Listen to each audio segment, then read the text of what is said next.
original.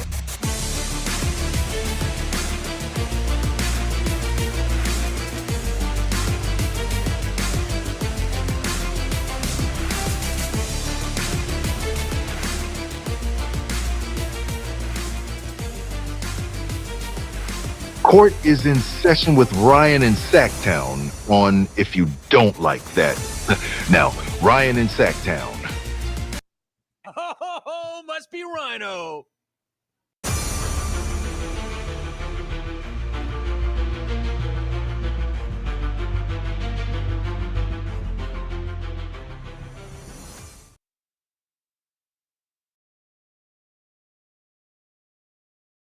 What's up, y'all? It is a Royal Rumble Friday. Somebody said my name. He appears. How we doing today? Happy to have you with me here on If You Don't Like That, first of two shows. Grant will be back 8 o'clock tonight. Make sure you join him for that. A lot going on in Kingsland today. A ton, actually. So we're going to cover the press conference. Doug Christie introduced as head coach. We'll look back at some of the moments from that. There was one that definitely kind of perked my ears from Scott Perry. Yes, it is time. For the Royal Rumble! So if you're new to the show, the Royal Rumble on Fridays means you can call anytime you want. You can talk about anything that you want. Now, we'll keep it within reason. By the way, there is nothing we are talking about from Pennsylvania today. So just drop it right there. We're not going there. There's too much other stuff going on. I'm sure Adam's going to drop in for his wrestling segment. And I've got a ton of things to kind of cover because I've not been on since Wednesday. A lot's happened since then. So we'll get through it. We'll talk about Scott Perry, Doug Christie, how you felt about this whole thing. You know, it didn't seem like they were going to do a press conference at first. In fact, I put out a graphic saying press conference. I had planned that for last night because the press release said nothing about a press conference. So maybe a little bit of pushback. Don't know if that changed. Nonetheless, we got it. We'll talk about it. And also a game 7 coming up for you this weekend. That will be exciting to see the Clippers and the Rockets. Let's get to it on a Friday. Welcome in to the King's Court. Courts in session.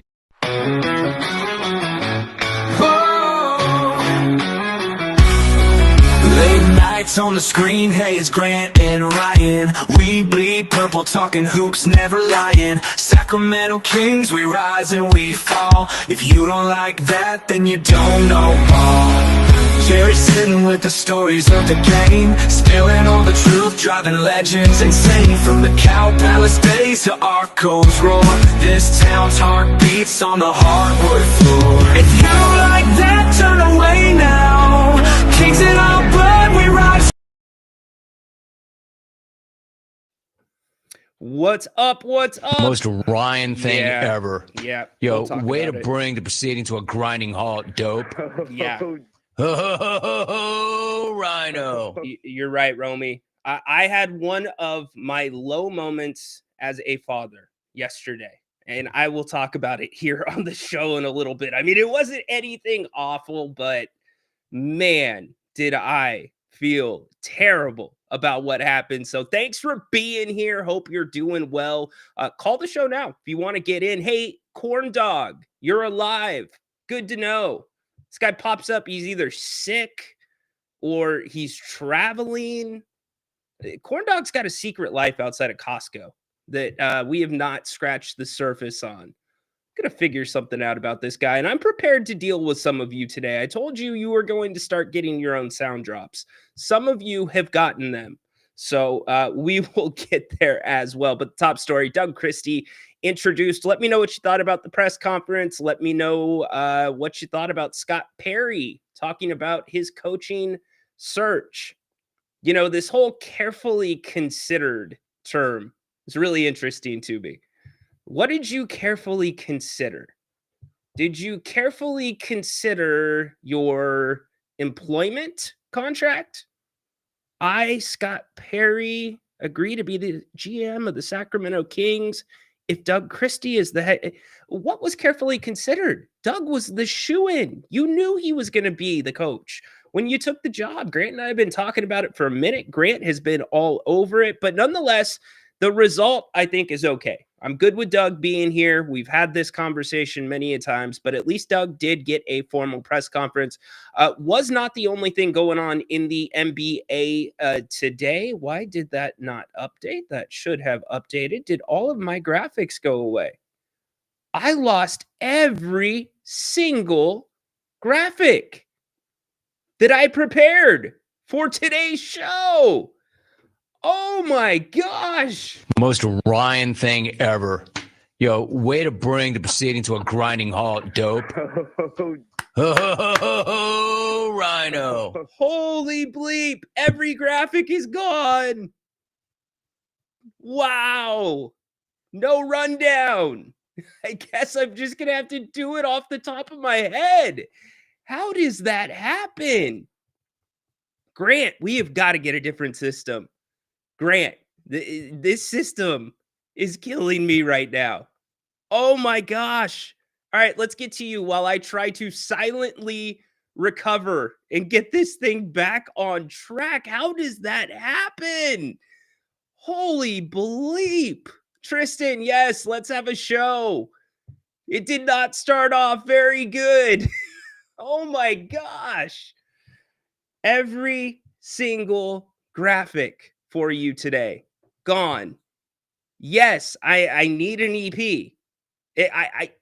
So I got this notification that was like, hey, your background, and I'll get into the Sun story here in a second. Your background, your digital background isn't working. Check your CPU. Well, I don't have a digital background, so I wasn't worried about it. Now I am a little bit worried about it. It's all right. I like being, or I like trying to get comfortable being uncomfortable. And that is where we at right now. Scott Perry and Doug Christie, lapdogs from Vivek Ranadive. Yeah, we'll get into it here in the next second. You know, this was interesting, Tay. You know what was interesting to me? It seemed like Scott Perry set the bar really low for the Kings next year. Now, I really like the talk about establishing an identity. I'm good with that. I think that's something the Kings have not had for 3 years. But it seems like he didn't put very lofty expectations on this coming season. And I'm not saying there should be, but did it feel like to you that it was kind of laid out there like, hey, this is the first step in the process. This is going to be a process. So maybe it's not a bad thing, but how do you feel about that as a fan? Because you can talk about this process, but your roster right now currently says you are tied to some expensive players. So it's not really a rebuild. Anyways, I can tell you this. The Los Angeles Lakers are a Zach LaVine away from a championship. The Lakers need a LaVine. Don't y'all think so? Wouldn't Zach go great with that team? We'll see. Corn Dog showed up last night. Careful consideration by my contract. Loved your tweet. Yeah, no, for sure. Like, what are you carefully considering? Nothing. Kings hire Doug Christie. Spurs hire. Thank you. Peter, you just hit like so many things. We were going to open with Greg Popovich. All right, we're just going to go full screen. We're going full screen. We'll come back to the chat here in a second. I can't believe I lost everything. Did I lose everything? Well, I have that. I lost some stuff. Okay, are we back on track? Maybe we are. Sorry, system. Greg Popovich steps down as the head coach of the San Antonio Spurs. What can you say about Pop?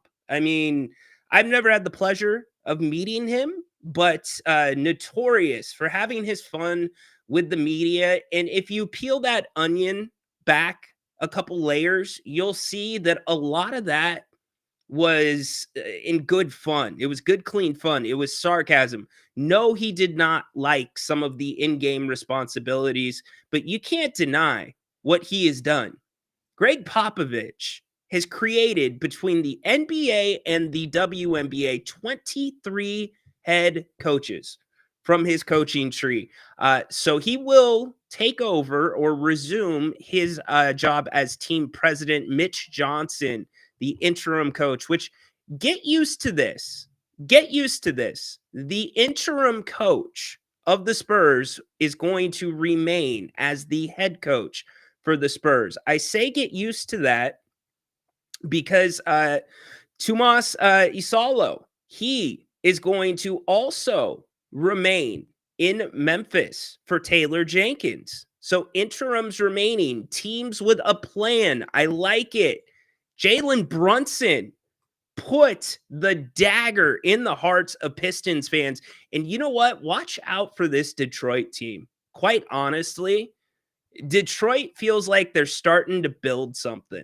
Cade Cunningham is going to be, I think, if he stays on this same trajectory, one of those young faces that we look to in the NBA or the NBA is going to call upon. Here was that moment last night with Jalen Brunson.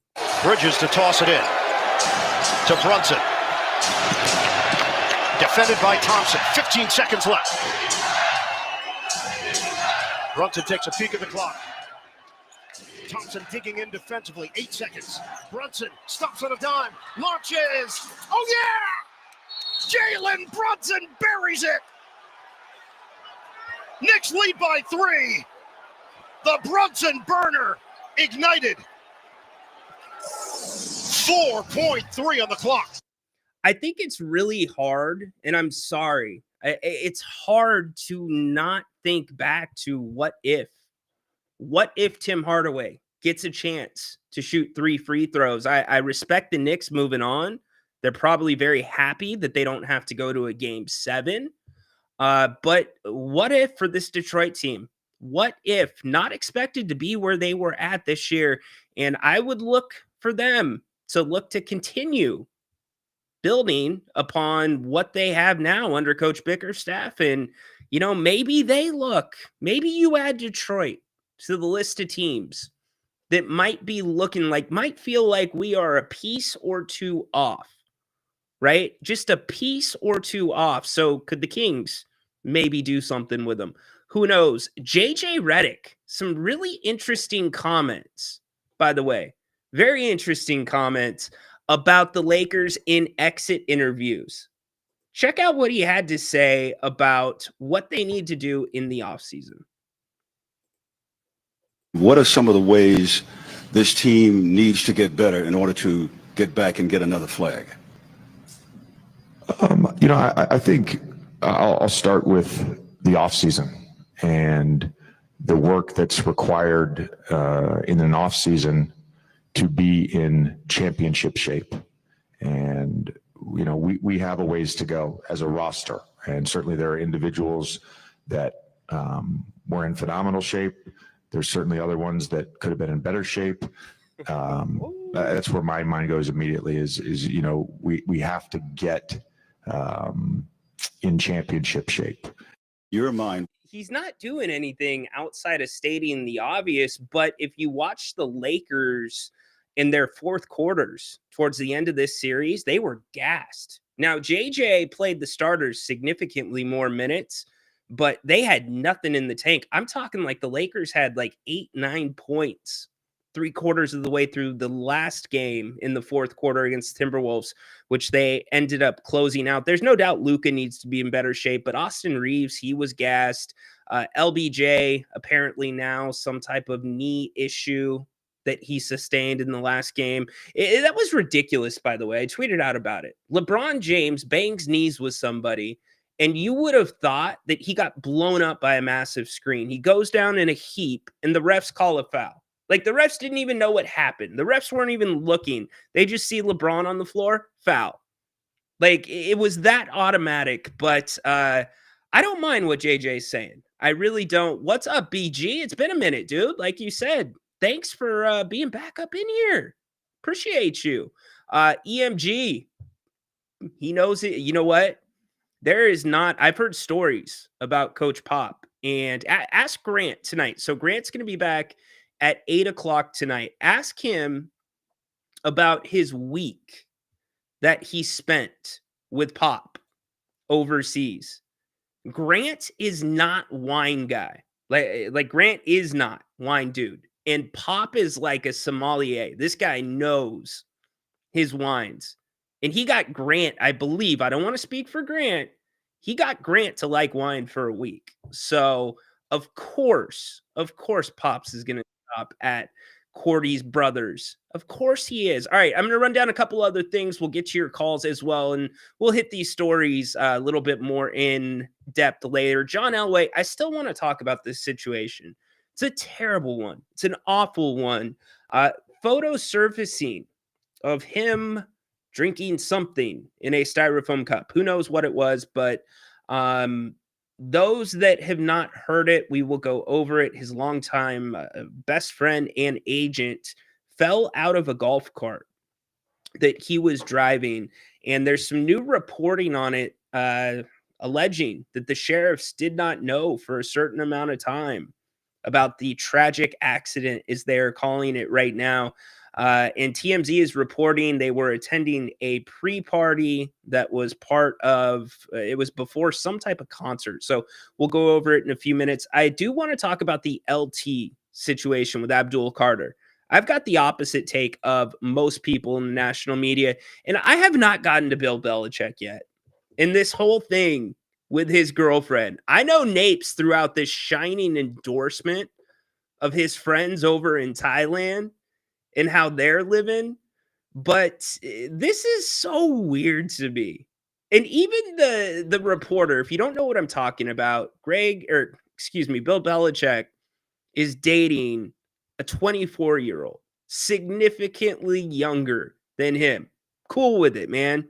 If that's what love is for you, as long as it's not love like it was on a Southwest airplane last Saturday, I'm cool with it. But this controlling aspect over this dude that seemed like he couldn't be controlled by anyone in Bill Belichick is blowing me away. And then you've got the reporter from CBS News trying to get funny. You join InstaFace.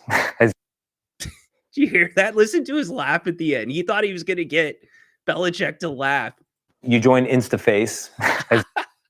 And Belichick is just staring at him. But the girlfriend, she's getting over involved. She's getting over involved, shutting stuff down. Not talking about this. No. How about that? So a lot to get to, including our top story. Doug Christie introduced as head coach of the Kings today. My man, I have not talked to this guy in a minute. Looking forward to it. Dirk, thanks for calling in today.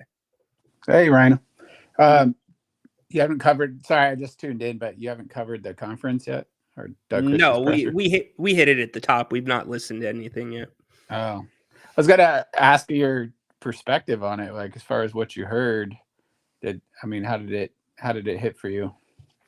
It hit as expected. There was a couple of things that were inconsistent with what Scott Perry laid out at his opening press conference. I thought that, typical Doug, number one, what you would expect, love for the city, unfinished business being one of the taglines that's been used multiple times. But I also thought that they, or at least Scott, laid it out like, don't expect anything great here in the next year. Like, I thought he set expectations very low while also saying the team needs to create an identity, which I completely agree with. Yeah, I agree with your first sentiment there. Like, hey, don't expect much the first year. I don't know why it needs to take a year to figure out who you are, because we just saw a year of figuring that out. I was a little bit surprised as far as with Doug talking about what he's looking for in his coaching staff or on the bench. He's basically describing he's looking for himself again. Okay. You know what? I did not hit that. You are spot on. I was hoping to hear, well, he's not going to come out and say somebody more experienced than me, but that energy standpoint that you're talking about, very interesting. But go ahead.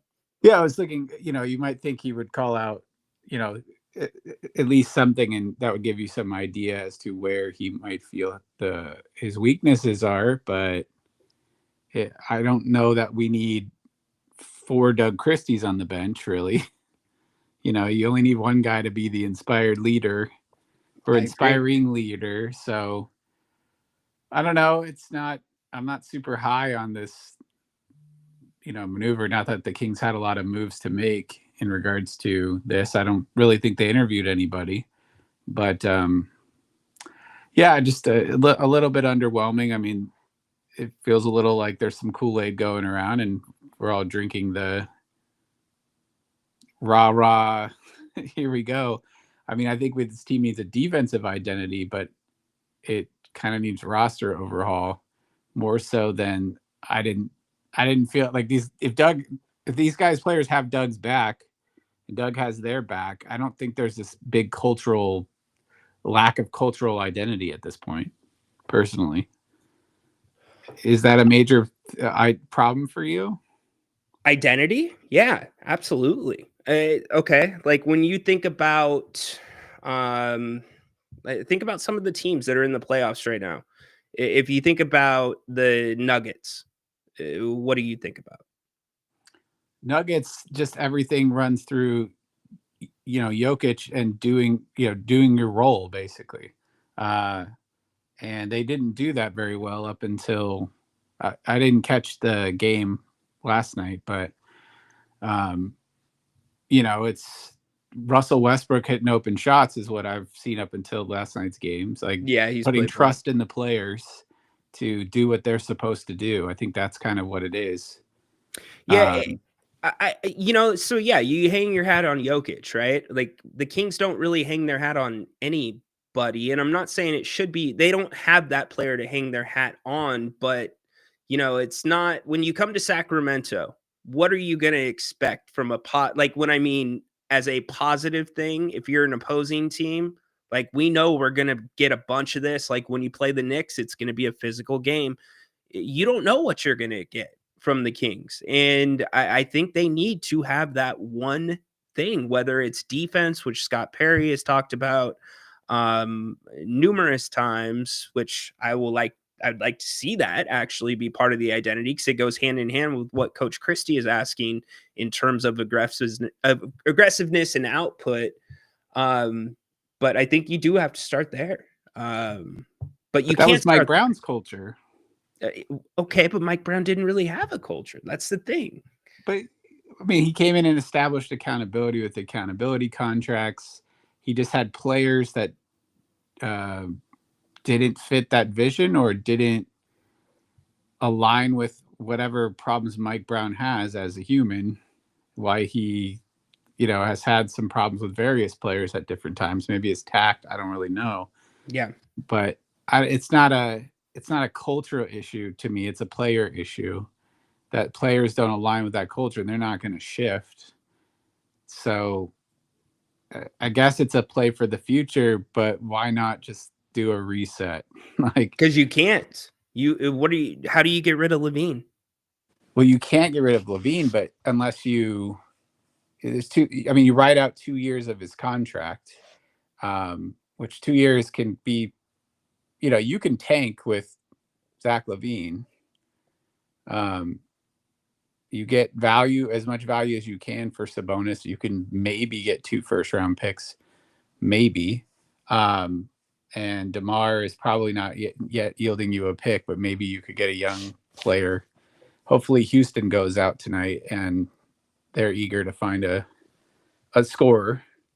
Yeah. But if this year is a wash, you might as well, try to start the reset process and trade assets. But my only other thought was they talked about extending Zach. Maybe you could renegotiate and extend to get him to a reasonable contract where, he's actually getting paid what he's worth, which is probably like 25 to 30, and then trade him.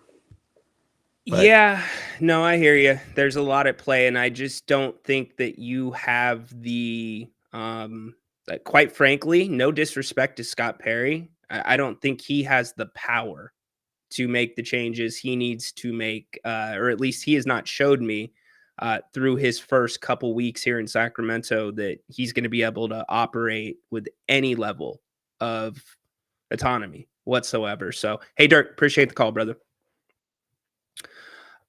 And I would be shocked, by the way, massively shocked, if Zach LaVine's going to walk away from a $47 million option that he has next year. Not this coming season, the following season. I guess to me, and we're going to listen to it right now, here's what is troubling.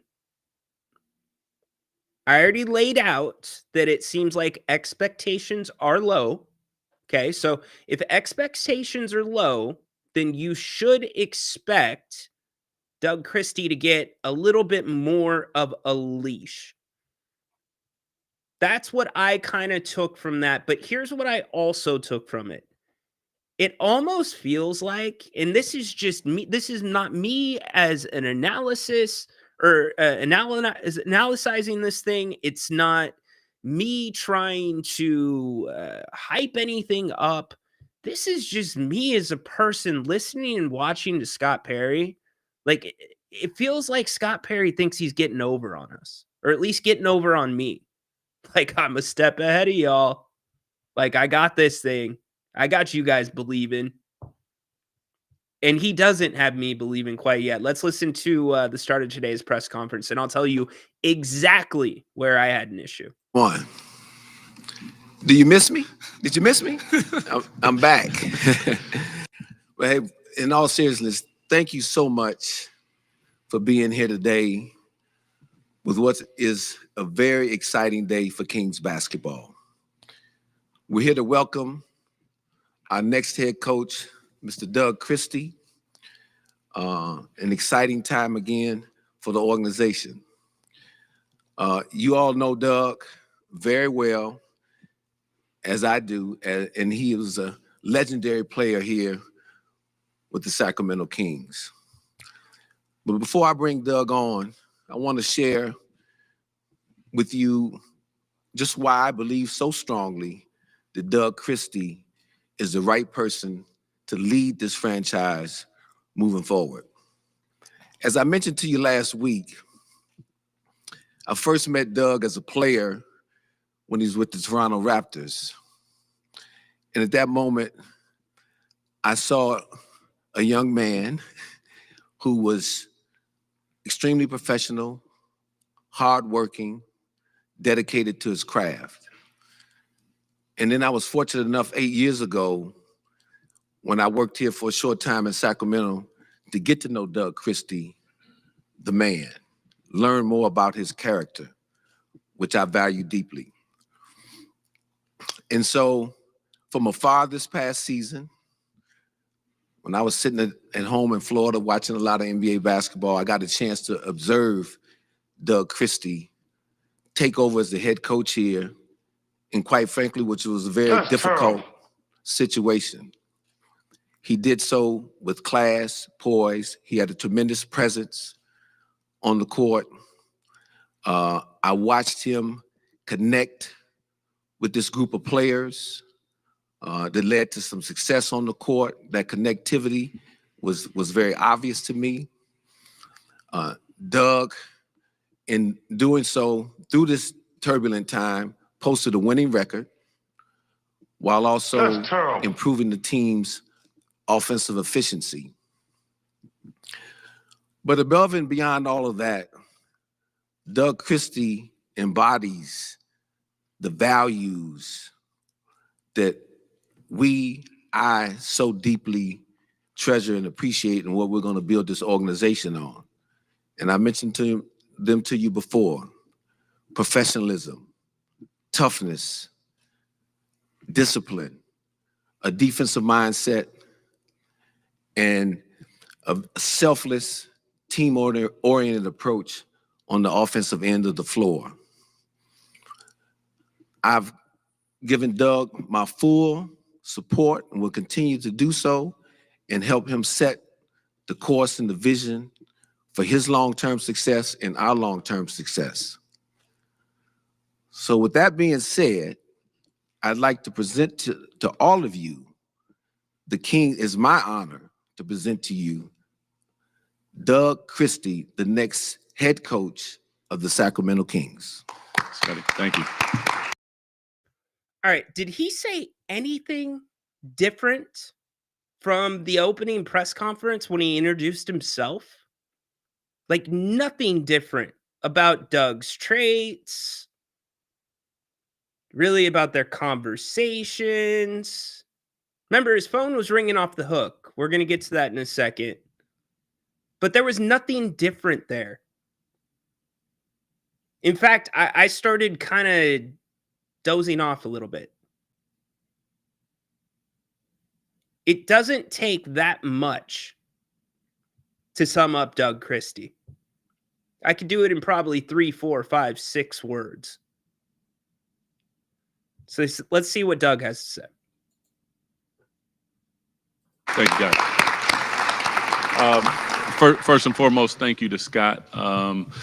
I will say that I appreciate you all for being here today. You guys, a lot of you know me, and you know how I feel about this. I am humbled, honored, and grateful to be sitting beside Scott in this position right now. I want to thank my family. I want to thank King's leadership, Scott, our players, and an incredible fan base to trust me with this beautiful jewel, because that's how I envision it. You've heard me say it before, but we have unfinished business. And that's my mindset going into what we're approaching right now.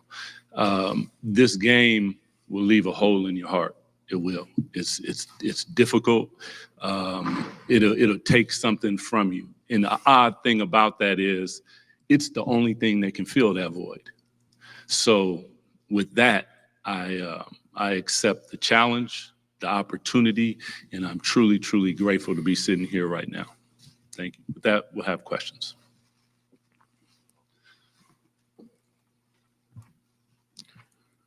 Scott, I have a question for you. When you had your press conference about it. By the way, I'm just going to chime in really quick.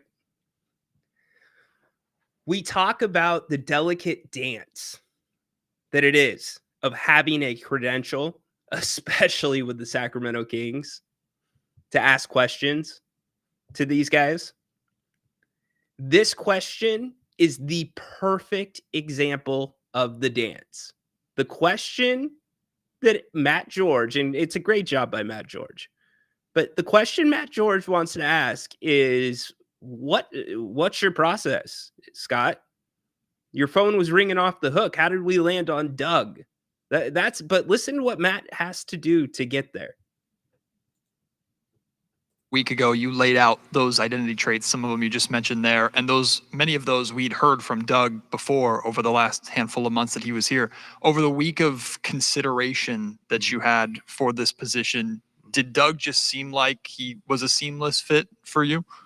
Oh, absolutely. You know, what I mentioned to you last week, you know, I've sat down with everybody in this organization.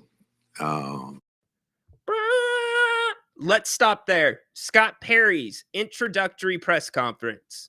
Here's Scott Perry. Now we're jumping back. I want to be clear here. We are jumping back to Scott Perry's introductory press conference. When you plan to finalize that? Mm-hmm. First, like I said, the number one thing from ownership, Chris, again, and I said it earlier, it is to build this sustainable platform for sustainability of winning and success. That is the most important thing, and Vivek's pledged support to help me see that vision through. That is first and foremost. Secondly, to your question about the staff, right now, I have no updates on that. I'm in the process right now, as people who are in this room right now, a number of them King employees, I'm meeting with every single person in the basketball operations department. And that's probably going to take me almost a couple weeks. But I'm doing that. I want to learn their stories, learn about them, and see who really fits us moving forward, who may have concerns with us moving forward. But that's, to me, that's the most prudent thing to do. That's the most respectful thing to do. Again, I've been around the league a long time, and I want to make sure that, my vision is clear. So Scott Perry met with everybody in the organization in a week and interviewed coaches. Interesting. Your coaching search was going to take a week. It was going to take at least 2 weeks to meet with everybody. But apparently, man, dude was working overtime. So that was something that really stuck out to me. And here's why it stuck out to me. It's BS, in my opinion. He's forgetting what he said at the introductory press conference. I'm not trying to be harsh. I'm not trying to be negative here. But yeah, he even met with Slamson.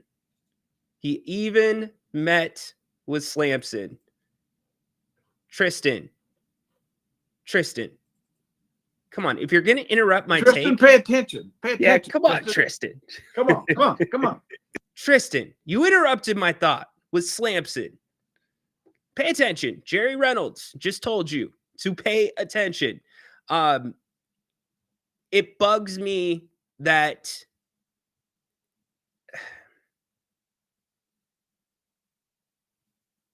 it just doesn't seem possible to me. It just doesn't. Because if you had met with everybody in the organization, it just does not sit right with me. I know, exactly. No, you're good, Tristan. I just wanted to play your sound drop. It just doesn't sit right with me, y'all. I can't put, and my job is to put thoughts into sensible takes that spur conversation. And it's so blatant. I'm sorry, like something that important. It's just used car salesman speak, man. Like I could get behind 2 weeks. Look, that was one of the most sensible. You know what? That is exactly what it is. That was one of the most sensible things he said in his press conference when he introduced himself as GM for this team. And then he just blew it up right in front of my face. A week to find the coach, not sensible. If your phone's ringing off the hook.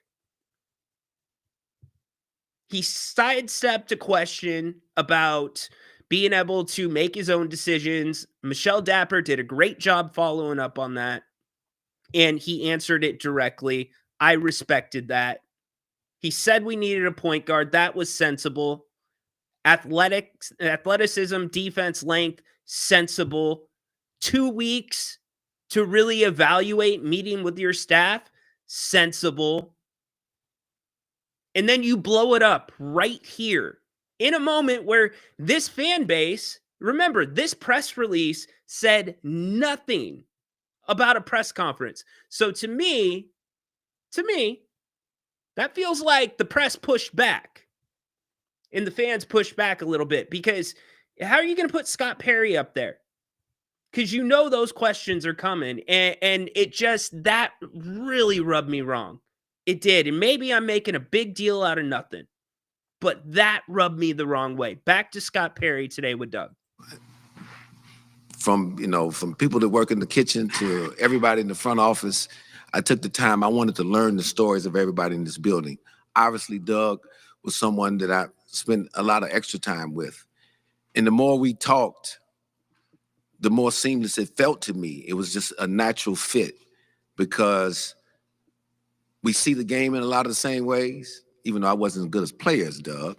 But the values and the core and the intangibles of this game of basketball, we both have a deep appreciation for.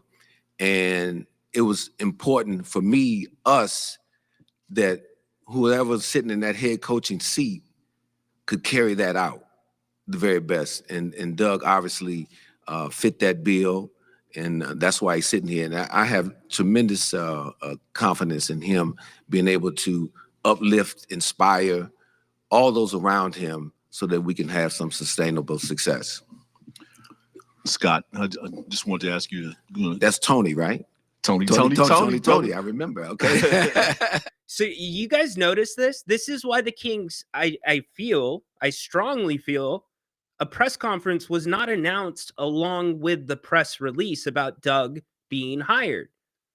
Scott's getting all the questions, as it should be. Scott. I mean, Doug ends up getting questions, but it is directed at Scott. And you got to go put your own eyes on this thing, because I know I'm only showing you or listening or playing the audio for you, but you got to watch it too. Here's the next question for Scott. Yeah, thank you. Based on your comments last week, you said you were filtering calls from other aspects, but I won't get into that. I just want to know, why not get into that? Was that his way of just saying, like, I'm acknowledging that you were BS at us, but I'm not going to get into that? Let him off the hook. when did you come to the decision to decide that Doug was going to be your man? Because yes, he did have to operate as the leader, the interim leader, under some difficult situations, this past season during those 51 games.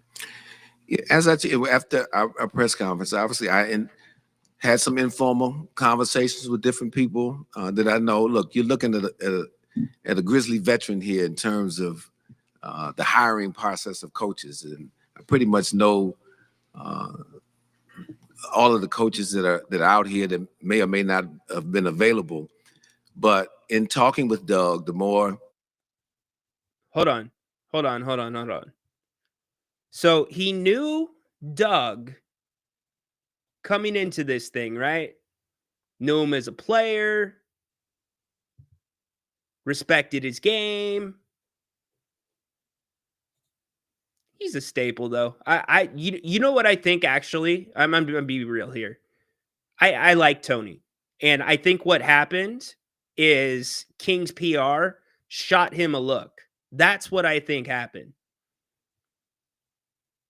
Because I have it on good authority that somebody else was shot a very strong look at Scott's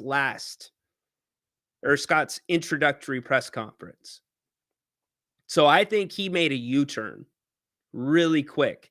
And that's that line between having a credential and not having a credential. But back to the point with Scott Perry, and look, yeah, I am dissecting this thing right now. Did Scott Perry just tell you that he knows all the other coaches that were available, so there wasn't really any reason to talk to them? I know all the other coaches that may or may not be available. And correct me if I'm wrong as well. He said he's been a part of many head coaching searches. He has never been the GM. He's been in front offices, but he hasn't been a GM. I'm going to replay that really quick. Tony's question. Yeah, after our press conference, obviously I had some informal conversations with different people that I know. Look, you're looking at a Grizzly veteran here in terms of the hiring process of coaches, and I pretty much know all of the coaches that are out here that may or may not have been available. But in talking with Doug, the more I talked to him, and the more that obviously his familiarity with this market and the market with him, and it's just, again, the core values that he expressed. And it's important that this relationship be a very strong relationship, that we can communicate freely, openly. And over the weekend, that really, really felt natural and comfortable to me. Because look, once we start the season, there are going to be highs and lows. I don't care how good a team you have or how bad a team you have. There's adversity that hits in this league. He showed me his integrity and character, how he dealt with integrity. Dealt with difficulty this past season. So I'm comfortable with that when I saw how he did that. And I know my own self. So, moving forward, I have a saying, we'd always agree to disagree. I ended the press conference last week talking about diversity of thought, but with unity of purpose. We represent that as a whole, and that's going to be our guiding principle. And so I'm extremely confident that we're going to work very well together. Hi, guys. Scott and Doug. Just wanted to ask if you guys have thought about what the roster might look like moving forward. I know it's kind of early, but what do you think the roster is going to look like this season? You have any ideas? No. Of course, that's obviously something. That's going to start wearing thin. Is that wearing thin with you guys yet? It's been a press conference and a half. And to me, it's wearing a little thin. We're going to talk about each and every day. For me, I'm learning everybody, like I told you last week. I've just been here a week longer than when I met with you last week. So haven't had an opportunity to really watch these guys work on the floor. Doug has had that opportunity. But like I mentioned, we're going to be very prudent and opportunistic in how we address this roster and try to improve this team moving forward. Over here. This goes actually to both of you guys. Okay. Doug, you just recently said in the beginning there that you have unfinished business. And with that being said, what would you say the coming in is the objective, the goal, where exactly? Obviously every team wants to win a championship. That's the ultimate goal. But as far as unfinished business and your vision for this team, and this can be to both of you guys, what is that? Yeah, please, Scotty. Well, look, the vision for this team, obviously, we're both wired to win, obviously. But we're not going to skip steps either. So I think this year is really about establishing. Doug did him a favor. He said, "Go ahead, Scotty. I'll follow your lead." Imagine Doug answering that one first, and then Scott following it up. I wish, like Grant said last night, this organization would have just come out and said what everybody knows. Scott Perry took the job knowing Doug Christie was the head coach of the Sacramento Kings. Scott Perry was in place before Monty McNair and the team parted ways. Look, we're not stupid, right? This is why they didn't want to have a press conference. And again, there are positives that came from this, but you can't put two guys up there that didn't choose each other. And that's what coaches and GMs do. And by the way, if you've been in the business of basketball for as long as Scott Perry has been in it, probably some of the, what was that show? Whose Line Is It Anyways? With Drew Carey and all those different people. Anyways, you can spitball with somebody like Doug that believes in hustle, that believes in output, that believes in cohesion. Like, those aren't hard things to spitball about, but there was nothing concrete here. It was no different. And I'm not expecting, the atom to be split at this press conference.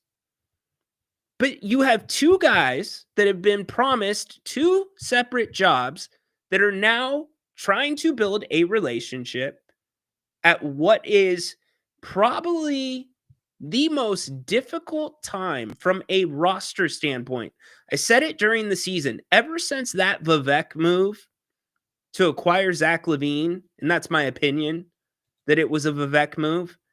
Ever since that move, the decisions on this roster, this is high-level basketball stuff. Like Greg Popovich would be looking at this and scratching and pulling his hair out.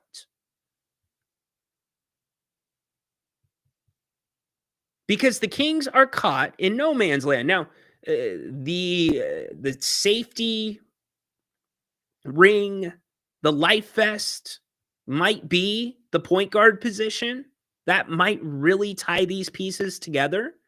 Getting players back into their natural positions, that might help as well. But when you look from a roster standpoint, especially when some of the brightest parts of your roster are young guys, one in particular in Keegan Murray, that to this point during his time in Sacramento, he has never been featured. Now, I'm not saying to go out and feature Keegan Murray as a number one, but Keegan Murray, you know what you have on with defense in Keegan Murray. We already know that. Guy can guard 1 through 5 at times if he needs to. That is about if you look at skills in the NBA, that's about probably a 9.5 in terms of difficulty to be somebody that can guard 1 through 5 at times, which means you are very coveted for that side of the basketball, even if you can't make a basketball shot. Think about the Oklahoma City teams with Cephalosha, and I'm not trying to compare Keegan to Cephalosha, but Cephalosha was a starter because of what he did defensively. We know what we have in Keegan defensively. Offensively, who knows? Broke the rookie record for threes.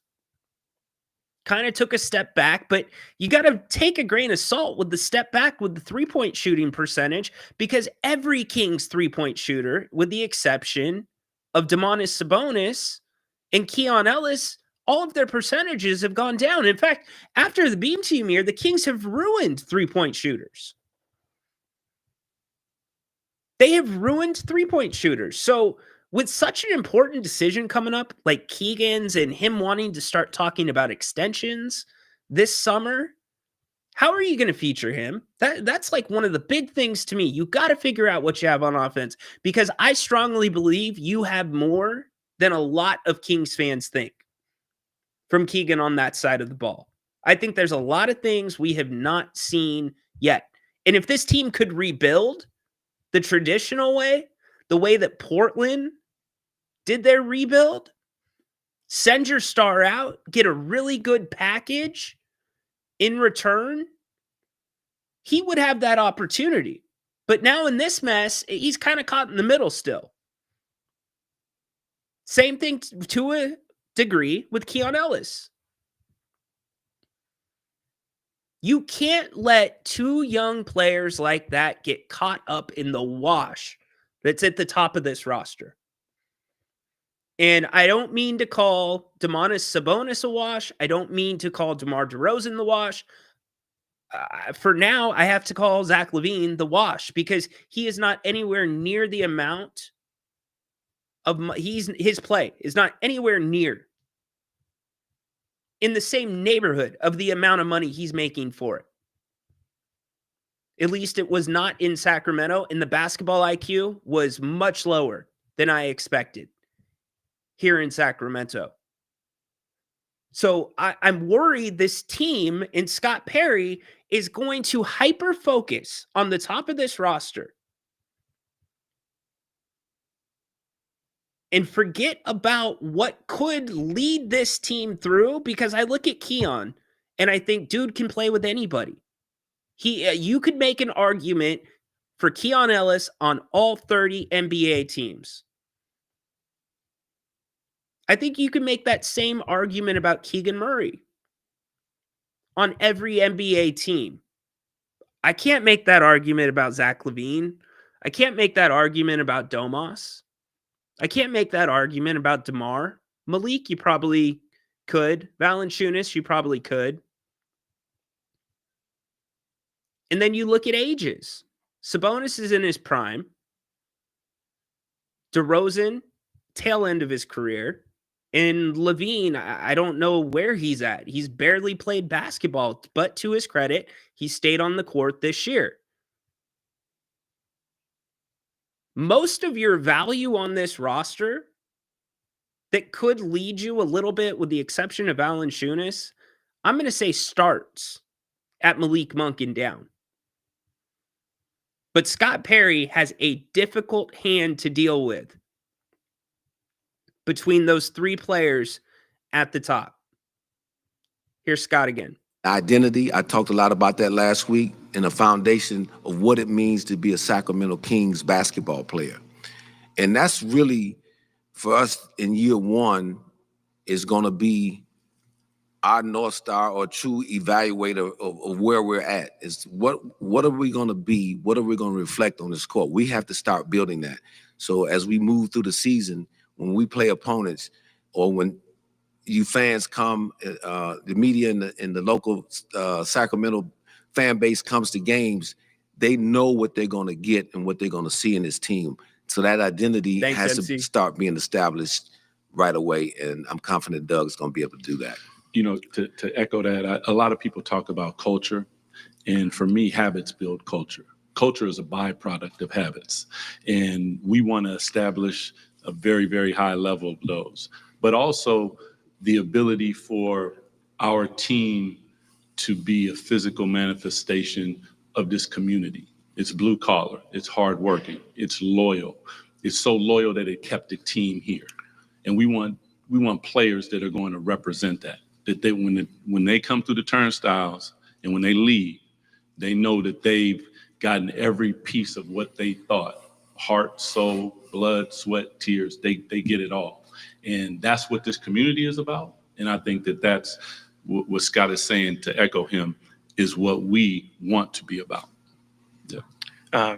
For a question for both of you, but if I'll start with you real quick, Doug, just, you know, you look at what you went through, taking over kind of mid-season, you talked about, you know, the airplane being in the air. As you look forward, just what has to be different for you? Obviously having a staff, but what did you recognize maybe within the day in, day out grind of things that has to adapt or has to change in order for you to be successful here? Well, I think the first thing is sitting right next to me right here. Like Scott just comes in and leans on credibility. He leans on steadying things out, and just our conversations, like that probably gives me the biggest sense of calm, and knowing that going forward, the path will be, like he said, North Star. Like we're headed toward the right direction. And for me, just personally, that's the biggest thing is Scott and the direction that we go from here. Yeah.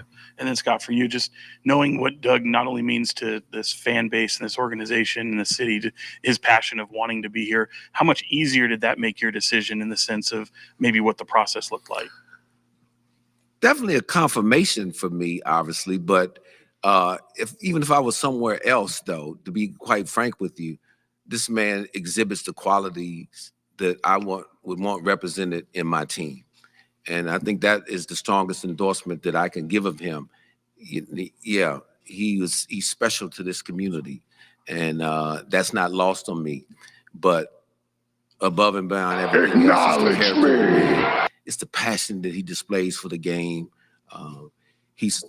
I can tell that he's going to be a coach that is always trying to find answers, learn more about his craft. Look, I'm a former coach, and I'm the first to tell him or anybody else, it's not an easy job. It's the most second-guessed job in the world. Go look up Scott Perry's record as a coach.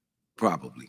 But he is made of the type of internal fortitude, I believe, necessary to navigate those waters. And I thought he got a quick baptism by fire this past season in doing so, and it showed me a lot.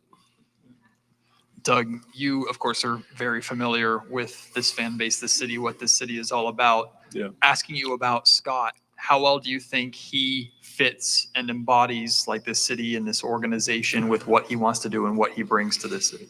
That's an easy one. You could at least throw a curveball or a fastball at me. You know, simple, like just talking to him. I think that you guys get the gist of what Scott is about. You can hear the professionalism, you can hear the drive and desire, but you can also hear cutting through all the bull. And that's one of the things that I truly appreciate about him from talking to him is I know that I'm going to get the honest. And Is that believable for y'all? I mean, thank you, Tristan. 1961. Let's bring you back in for a second. We've been listening to a lot of audio. I look, we know Doug, love Doug. I do think he is the right person right now for where this team's at. I don't think how we got here is the right way. But yeah, that's exactly where I was going. Exactly where I was going, because it is the exact opposite of, to me, what's been exhibited so far from Scott Perry. He doesn't seem straight to the point. Within 10 minutes of watching his first press conference while it was going on live, I tweeted out, man, I feel like he sold cars in the past. And so I'm not trying to poo-poo this thing, because there's really no world where this press conference goes great because of the position that Scott agreed to take under the terms in which he took it and what he said. You know, the biggest mistake the Kings made was not having somebody up there with him at that introductory press conference. That was the biggest mistake. You get that Vivek is not going to come close to that press conference, but you needed somebody up there. It would have been the right time just to have Doug Christie sitting right next to him. And now I think we're off to a better foot. Sacramento can deal with just about anything. You dealt with getting screwed in 2002. You dealt with it. You dealt with 16 years of basketball without playoffs. But at least for the most part, you were being shot straight during many of those years before the Vivek years. And this is not off to a good start. Now, none of this matters. If they make the right moves, whatever, great. This team has success. Awesome. I hope this team has success. But the bottom line is, this is Vivek running the basketball team. That's what this was today. You know, the thing that Dirk brought up earlier about Doug and putting together his staff and some of the traits that Doug is going to be looking for in his coaches, he talked about many of the same traits that you know, he has, and Dirk did a very good job. You know, Finch, you know, Johnny boy, you hit me on the wrong day. They towed her away today, man. I had to watch her go. It was so bad.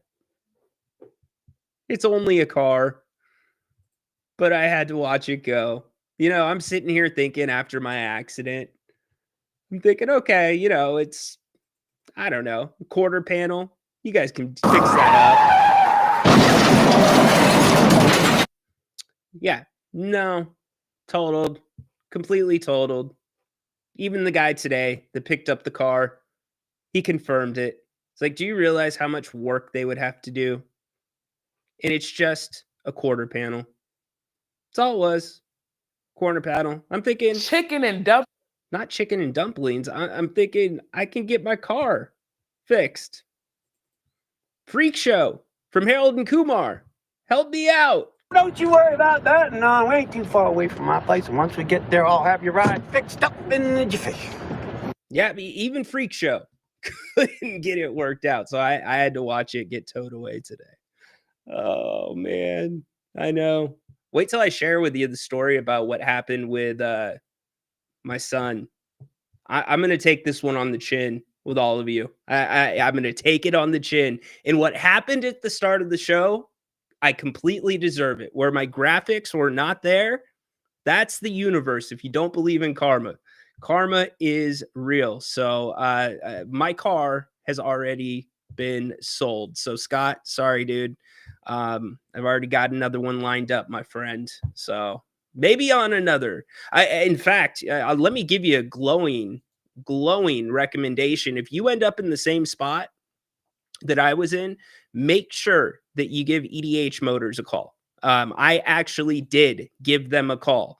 And if it weren't for my very, very particular, and I mean particular, this was not an EDH thing. This was an inventory thing. They did everything they could. Adam at EDH, by the way, if you need to buy a car, sell a motorhome, sell a vehicle, buy any of those, they will take the hassle out of the process for you, whether it's brand new, whether it's used. All you got to do, give them a call, let them know what you're looking for.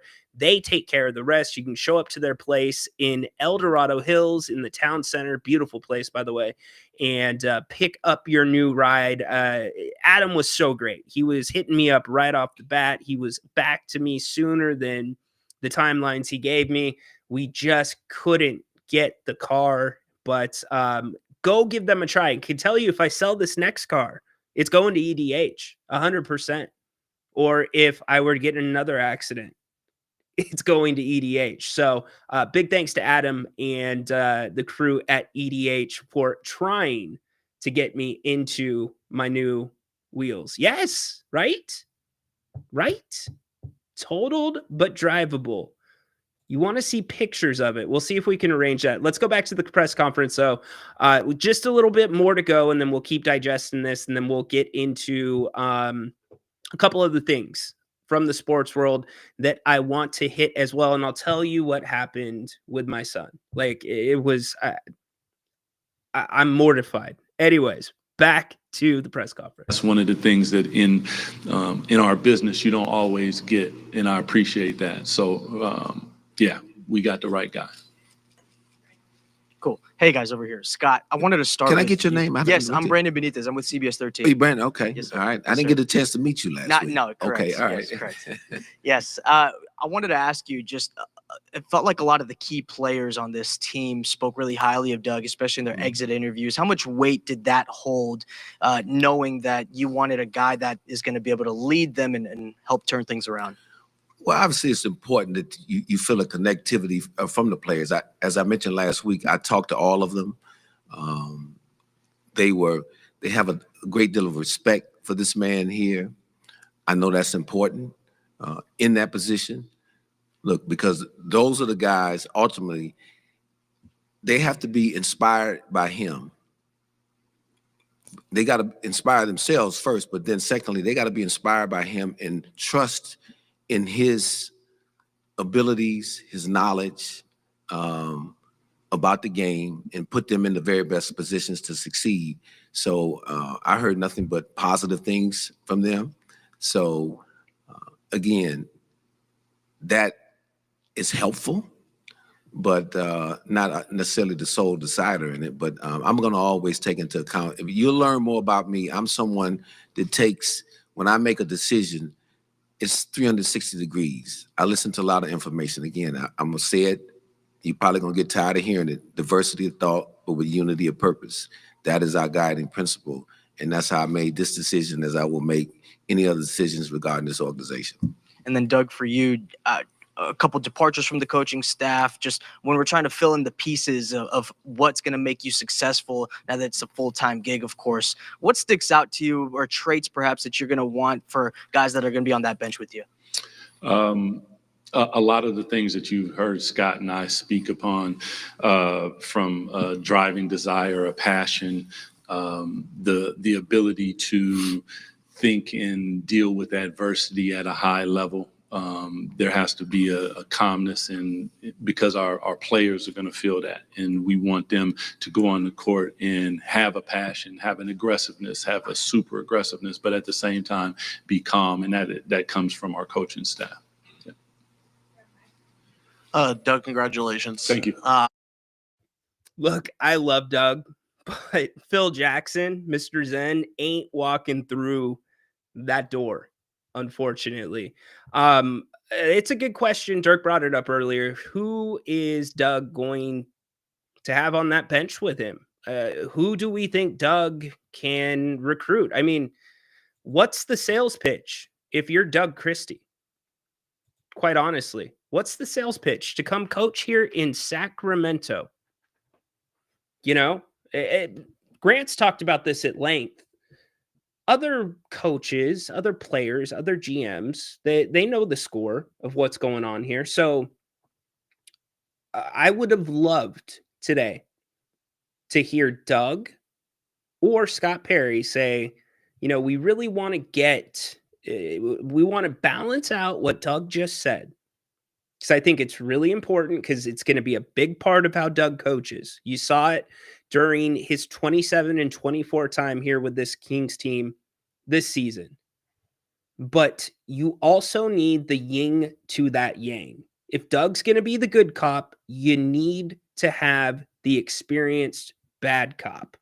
Doesn't mean that it's got to be bad in terms of in the media, Mike Malone calling you out for everything. But you have to have a balanced staff. And for me, a balanced staff for Doug, that looks like an experienced head coach. You want to call it a retread? Call it a retread.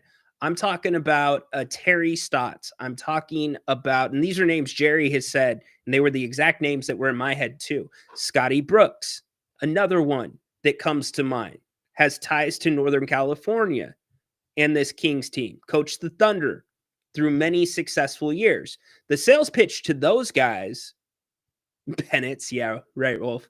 The sales pitch to those guys, indirectly, if we're being real about it, it's not the situation in Sacramento. It's the possibility of possibly being in that lead seat again. That's what it is. You are one seat away, but conversely, Doug Christie was 4 seats or 3 seats away, and he got the head roll on the interim basis when Mike was let go. So maybe those two counterbalance, and a coach that has that experience says, maybe that's not worth it. You need somebody that's X's and O's. You need somebody that has been there before. And what's the budget? I just wish I would have gotten a little bit more there, because Grant has kind of said, you know, maybe Doug goes and gets guys that are from the Seattle area. And I think about Lorenzo Romar from coached at UW for a while. I think about guys like Brandon Roy, who had played the game. I mean, did you see Mike Bibby's staff that he brought in here at Sac State? Is Doug going to do something similar? And it might be good. It might not be. But do you have a good feeling about it either way? Like, what is the feeling in your stomach? Because that's what matters to all of us. What are you feeling about this team? Because most times when you're feeling something, more times than not, it's the right way. And it's going to depend on how you support this team as well. It's going to depend how you view moves that they make. And so far, under the Scott Perry era, it's a little bit shaky, to say the least. I feel like I could have cut up a lot of the things that Scott said during the first one and just put them into this second one, which I guess for consistency purposes is good. But if you're just joining us now, the one thing that really irked me about this press conference that Scott Perry said was in his introductory, because it stood out to me. I liked it. It seemed like one of the only logical timelines that he put out there. It's going to take me a couple of weeks to meet with my entire front office that's right here now in Sacramento. I want to get to know them. I want to know who's with us, know who doesn't want to be with us, and I want guys that are bought in. We want people that are behind this vision of Sacramento Kings basketball. Now, we're not going to get into the vision because that will take us a completely different way because it's Vivek running things. But 2 weeks to do that, that seems logical, right? And so for him to come up today and say that he met with every single person, remember, introductory press conference, he's even talking about the chefs. That to me it was a bad start for me for Scott. It was that strike 2 after the weak timeline, and I don't mean weak in a strength context. I mean literally, he said a week to decide on a head coach because his phone was ringing off the hook. So, give me your thoughts on what you think is going to happen here, where the Kings go from here. Look, I'm surprised a couple of questions didn't come up about the draft. I know it's probably not the right time, but, when are you going to see Scott again? And that's, to me, again, why saying, and going back to this, and I know the Kings only have the 42nd pick. They don't even have a first-round pick as we sit. They have a 3.2% chance of retaining it. To me, that's what's so important right now. It's getting that front office in place because you've got to have the scouts out. We're like a month and a half away from the draft. And you're telling me you've already met with everybody? It just leaves me in a very uneasy position because that 42nd pick, they might need to play. Not this year, but in the coming years with the way that the contracts are currently on the books. So that's kind of where I'm at with everything. Let me know where you are at. That graphic right there terrified me. I'm like, why is that graphic still here? All right, you guys asked, so I will deliver. I wasn't going to do this. This was not part of the show. But there she is. Going away. Bye-bye. It killed me. It killed me to see that thing drive off. I'm like, no. And you can't keep it with a salvage title. Can't do that. But yeah, that's what I went through earlier this morning. And there's much worse things in this world than losing a car. I understand that. But for me, my car's an escape. It's like my personal space. And you're only allowed in it if I invite you in it. So there you go. For those that were asking, there you go. She's on the tow truck. She's headed somewhere here in Sacramento. Let's see. Doug is going to shock a lot of people in game adjustments.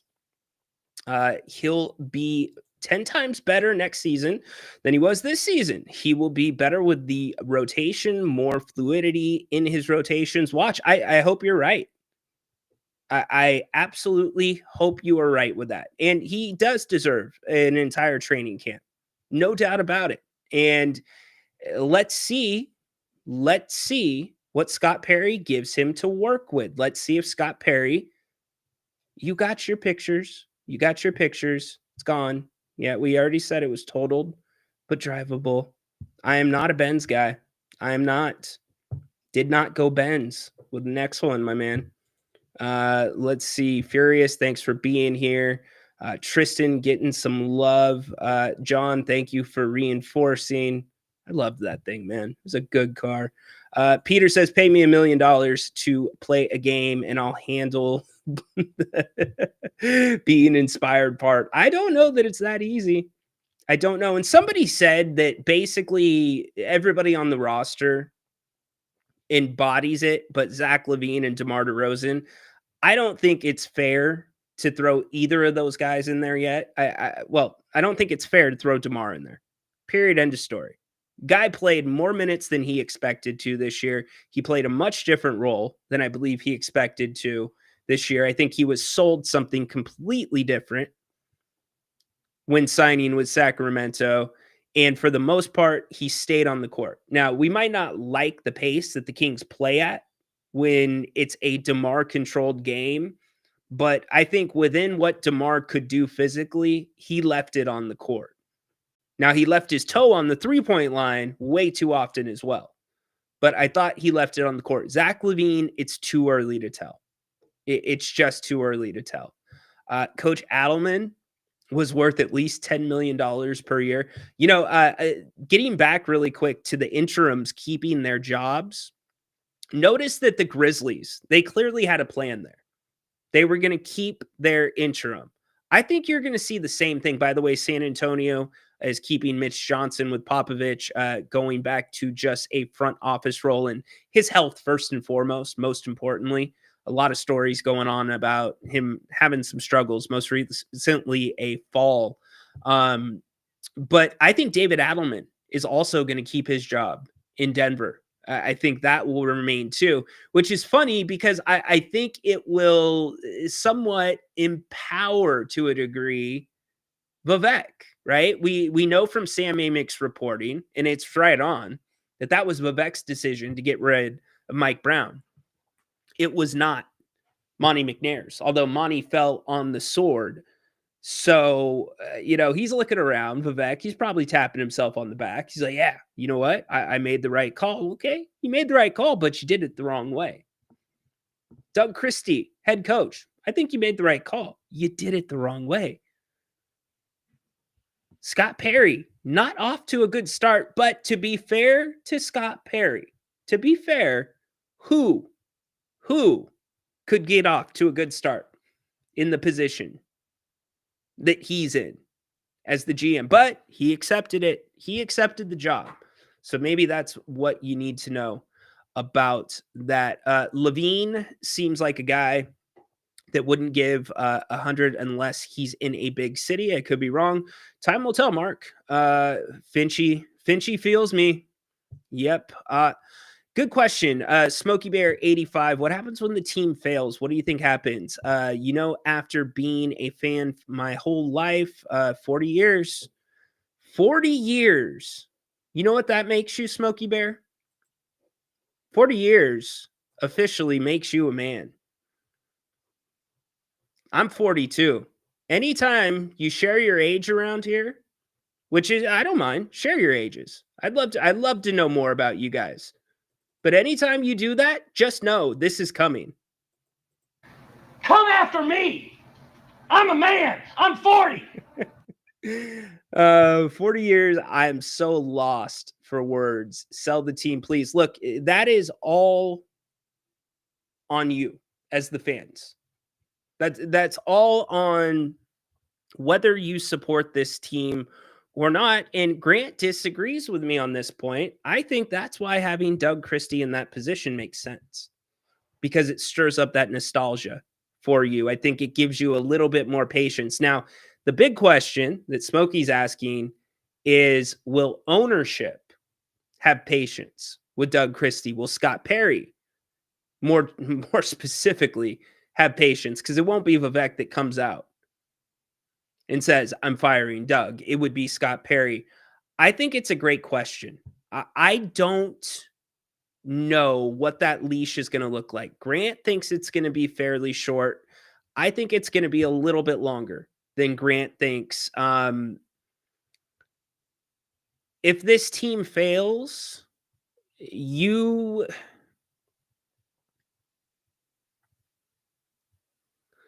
man, that is such a great question, because there's so many different ways that you could define this team failing. It really is an incredible question.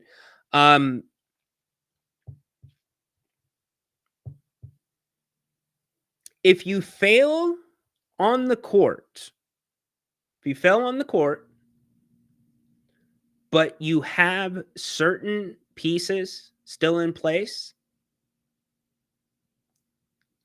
I think you can ride it out. It's not going to be fun. It's not going to be pretty. It's going to be anything but consistent. I think you can ride it out.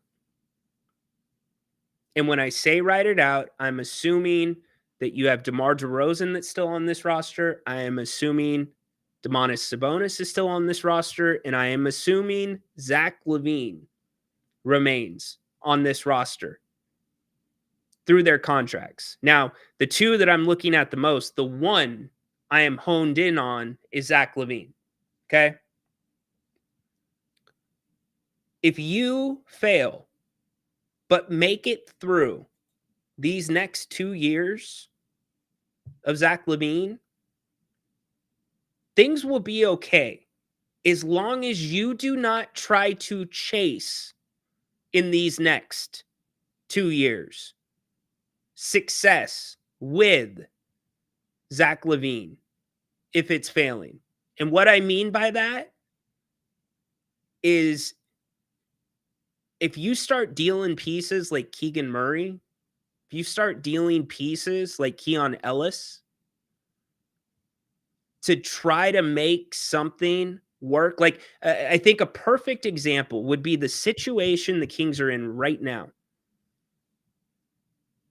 The Kings, Vivek Ranadive, for whatever reason, put De'Aaron Fox before his own franchise in trading him.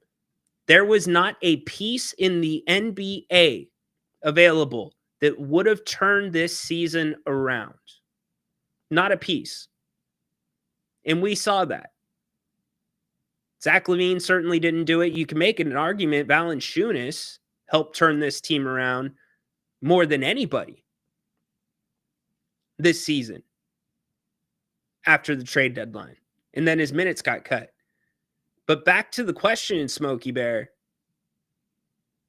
If you tried it, if this is not working, if you are at the midway point of a season and this team's floundering around 500 and Zach LaVine's off and on, and you start trading Keegan Murray's and Keon Ellis's to try to make it work, and then you come to the end of Zach LaVine's time here in Sacramento, assuming it ends in 26-27, and you've lost glue guys, puzzle pieces like Keegan Murray and Keon Ellis. I don't know. That to me is when this team fails. And when that happens, I don't know. I think this fan base, when you have ran through every Kings legend from 2002 that you can possibly run through in terms of using them as GMs, using them as coaches, and you have no more nostalgia to lean on if you're Vivek Ranadive, and you are on Front Street even more than you are right now with this fan base, I think it's going to be horrific for Vivek. I think this fan base probably would begin to turn. I do. I hope we don't get there. To me, these next 2 years are about boarding up the windows, making sure you have plenty of supplies in the pantry, and riding out the storm. Unless you can magically, and I mean magically, get LaVine off the books. Like I said, the Lakers, I think they're Zach LaVine away from a championship, baby. Go get him. Go get him. But no, you got to bunker down and just try to get through this time. And who knows? Hopefully we're saying, holy crap, where did this team come from? Just like we said a couple of years ago with the Beam team. That's what I hope we're saying. I hope a point guard makes all the difference in the world. I hope a contender thinks that they are a DeMar DeRozan away, and the Kings are able to turn that into some length, some athleticism, something younger. But just do not double down on this core. That's all I'm saying. Do not double down. That's what Smokey Bear, man. First off, you can always prevent a forest fire. And second off, you've got to just let this thing play out. And that's why I think Doug is going to be okay. You hope for the best, but you expect for the worst if you're a Kings fan. That's what you've got to do at this point. So Paul agrees with me. Paul also says in 2 years we could be in a rebound of sorts. Correct. Hell, Bibby might be a prospect. Let's not go that far. Let's see what Doug does with his staff first. And if I'm Mike, I don't want this job. I really don't. And that's the flip side. Doug wants this job. He really does. You have a coach that wants to be here. That means something. It's not a coach that's here for a paycheck. Doug's invested in all of you. He has skin in the game. That's a major positive with this thing. I'm not ready to say Scott Perry is the paycheck guy, but I'm getting damn close after 2 press conferences. Very close. It could be worse. You could have a Scott Perry and a Scott Perry clone in there as coach. So having Doug, I'm appreciative of that. I just hope that they build it out the right way. We're going to get to Adam Uso in a second. We will do our WWE segment for the week here in a second. You know, Adam and I, we attended SmackDown last week. That was pretty cool. We don't usually do this on Fridays, but I've got to do it. So if you're with us at the beginning of the show, I thought that all my graphics were completely gone. I panicked. I didn't panic, but I'm like, wait, how does this happen? Because I come prepared. I make sure that the sound's ready. I make sure that the graphics are there. Everything's supposed to be on point, right? Well, usually, and they weren't for a second, but usually on Mondays, we air grievances, right? And I aired a grievance on Monday that was rather long that we are not going to rehash at this point. But last night, so I don't know if I've filled you in on The all airing this. of grievances. I got a lot of problems with you people. Now you're going to hear about it. I don't know if I filled everybody in on this, but my son has a project that is, I believe, 40 or 50% of his grade. And so I'm thinking, all right, what's going to be the best for him? You know, he doesn't really like public speaking. How could we make it really special? And it hit me. I'm like, son, let's do a digital project. Let's make your Discover California project digital. And he's like, yeah, let's do it. Right. And so we go through, and him and I have worked on it exclusively together, and we get his script written. I'm like, look, dude, you're going to have it easy. You don't have to memorize a script. You can read from the screen that nobody knows is in front of you. And so we've got it all set up perfectly. We get the kid in the studio, and this is why there was no King's Court yesterday. We get the kid in the studio. He's dressed in his outdoors gear because he did his project on Strawberry, California, because we have a cabin. Our family has a cabin that's up there. And we kind of go through it really quick. And we are using, by the way, we are using the exact same system that we are streaming on right now to do this project. And so anyways, I'm like, are you ready? He's like, I'm ready. And so we hit record. He's doing his speech. I'm hitting the digital buttons. I'm going through the different slides for him as he goes. This thing is coming off perfectly. I mean, the kid is nailing it. Get to the end of it. I'm like, Liam, that was incredible. Like, oh my gosh, son. Like, that was so good. We celebrate, right? And so anyways, my parents were in the other room, and they were listening in on it. And Liam, he takes off his collared shirt. He's in celebration mode. He's chilling. We go to pop it in and watch it. I get it downloaded. I get it all on point. Take the laptop out to the kitchen.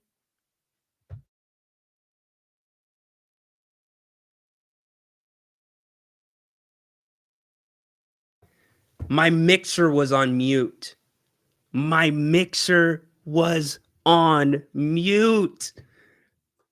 mean, The airing of grievances. I got a lot of problems with you people. Now You're going to hear about it. I felt terrible because it was so good and it was muted. I failed as a dad. I'm like, oh my gosh. And I'm looking at my laptop and I'm like, okay, it's a laptop issue. There's no way my mixer's muted. It's never muted if I'm not on the air, right? No, it was muted. And I'm like, did he push the button accidentally? I had to slide stuff over in here, right? And so I had to go tell him, I'm like, son, I need you to do I need you to do the project again. We need to do a second cut. And he was a champ about it. And it came out awesome. But I felt so bad. So, son, for you, I am airing your grievance that you had to redo a perfectly done project because your dad had the mixer somehow on mute. Now, here's the kicker. You, unless you use Restream, you won't understand how it works exactly, obviously. Take two, right? Testing. John, I did all that stuff. That's the thing. I don't know how it happened. But anyways, yeah, right? It was so bad. I felt awful. But anyways, so the way that Restream works is I set up a separate studio that was record only. There was no way it could go out live to all of you, right? Because I don't need totally 100%.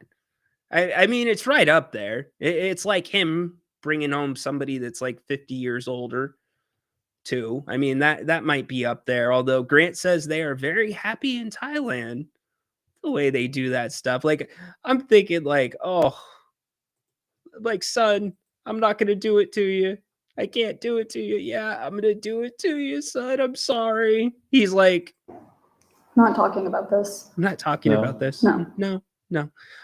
So anyways, I got him here. He's right in front. You know what? Good point. We're going to use that in a second. He's right in front of the mic. I am about to hit record again. And at the last second, my eye catches. 'Cause at this point, I'm double checking everything. The button changed in the studio from record to go live. Had I not double checked that, his second take of this thing would have gone out live to Grant's X, would have gone out to my X, would have gone out to YouTube. I was off my game. The kid deserved better. He absolutely did. In fact, you know what the kid deserves? He deserves a makeup meal at Bennett's, as Mark said. Go check them out. Bennett'sRestaurants.com. Prime cuts of seafood and steak. Rockland, Roseville, Howe and Fair Oaks. Have you made your reservations for Mother's Day? If not, you better start doing it right now. You can't go wrong with their brunch. It's incredible. Number one, 11 from 2 o'clock. Every weekend, all 3 locations. They've got a special. If you want to take mom out for some mimosas, do it. Bottle of champagne, 2 entrees, under $60. Also, weekend prime rib during the evening. Incredible. Love that as well. But I'm telling you, you have been so great about supporting Bennett's, giving us your feedback, and they appreciate it so much. And I know a lot of you have gotten some really good meals there. Love the New York Prime. Love the redfish. Don't fight me on what's a Cobb salad and what's not a Cobb salad. Their steak Cobb salad is incredible as well. We've also got a great they've got a bunch of other great specials during the week. Getting tripped up there because I'm looking at the food. So good. Look at that New York Prime in the right corner. Anyways, they've got a happy hour 2 to 6 o'clock every single day. So what I'm saying, get to Bennett'sRestaurants.com and make your reservations, buy gift cards, PK, and put in your orders to go and much more right there. Bennett'sRestaurants.com. All right, we divert from the Kings for about 15 minutes. We talk the world of WWE with the man who I was with this time last week. Weird. Adam. What up? You got your Cena shirt on from that day. Yes, sir. I should have been more prepared. My bad. I know. I thought we were going to be twinning today. Yeah, you know what? I've been thrown off my game between messing up on the kids' project yesterday, number one. Today, thinking I lost my graphics, which was karma for that. It's just a good thing I'm on the air right now, so we're good. Yes, sir. Man, I don't even know where to start today because it's been 2 weeks since we've run a segment. Well, we did you came on to talk WrestleMania during the week. Right. So we kind of did a segment there. And now we're a week out from Backlash already. It's wild. I know. That's crazy. It feels like most of the stuff we know which way it's going to go. Yeah. Cena rolls on Orton. Into it? Yeah, we'll go really quick. Yeah. All right. We got Randy Orton, John Cena. It's Cena. It's got to be Cena. How do you tie Orton into another feud, though? I think I thought Orton might get a shot later down the road and that he would be the one to take it off of Cena. And then you could set up that Orton versus Cody. Yeah. That you were pretty fond of. But I think Cody's going to be out for a little while. You know, I wonder if they go back to Cody to take it off of Cena. That's going to really piss some people off unless you turn him heel. Turn Cody heel? I don't think the world's ready for it yet. I think there's still a lot of juice left in the squeeze there with Cody being the good guy. Mark, Cena is not a good bad guy. I disagree. I think he's actually a really good bad guy. I agree too. I think he's been knocking it out of the park. Yeah, he's been last week the promo he cut on that kid and said your father's a loser. Which by the way, that kid didn't flip him off. That was like part of the written script. But you know what wasn't part of the written script? Some dude taking his prosthetic off and handing it to Montez Ford. That was incredible. It was wild, man. I don't think I caught that part live when it actually happened. There was so much going on in that TLC match that your eyes were just everywhere. When you're there live, like there's so much to see. You kind of miss that stuff sometimes, but can I allow you to possibly, if you would like to, The airing of grievances. I got a lot of problems with you people. Now you're going to hear about it. You didn't get a chance to address that for me. No, I haven't. I've been busy, but yeah, I've cooled down a little bit since then, but in the moment, the lady in front of me was wearing this gigantic hat and it literally covered up the entire ring for me. We had great seats. I didn't know it was going to be an obstructed view, but there we were. And, she was so into it and she was by herself. Yeah. And I was heated in the moment, but all good. You cool off a little bit. You do. Prevail. He goes between cheeseburger and chicken strips.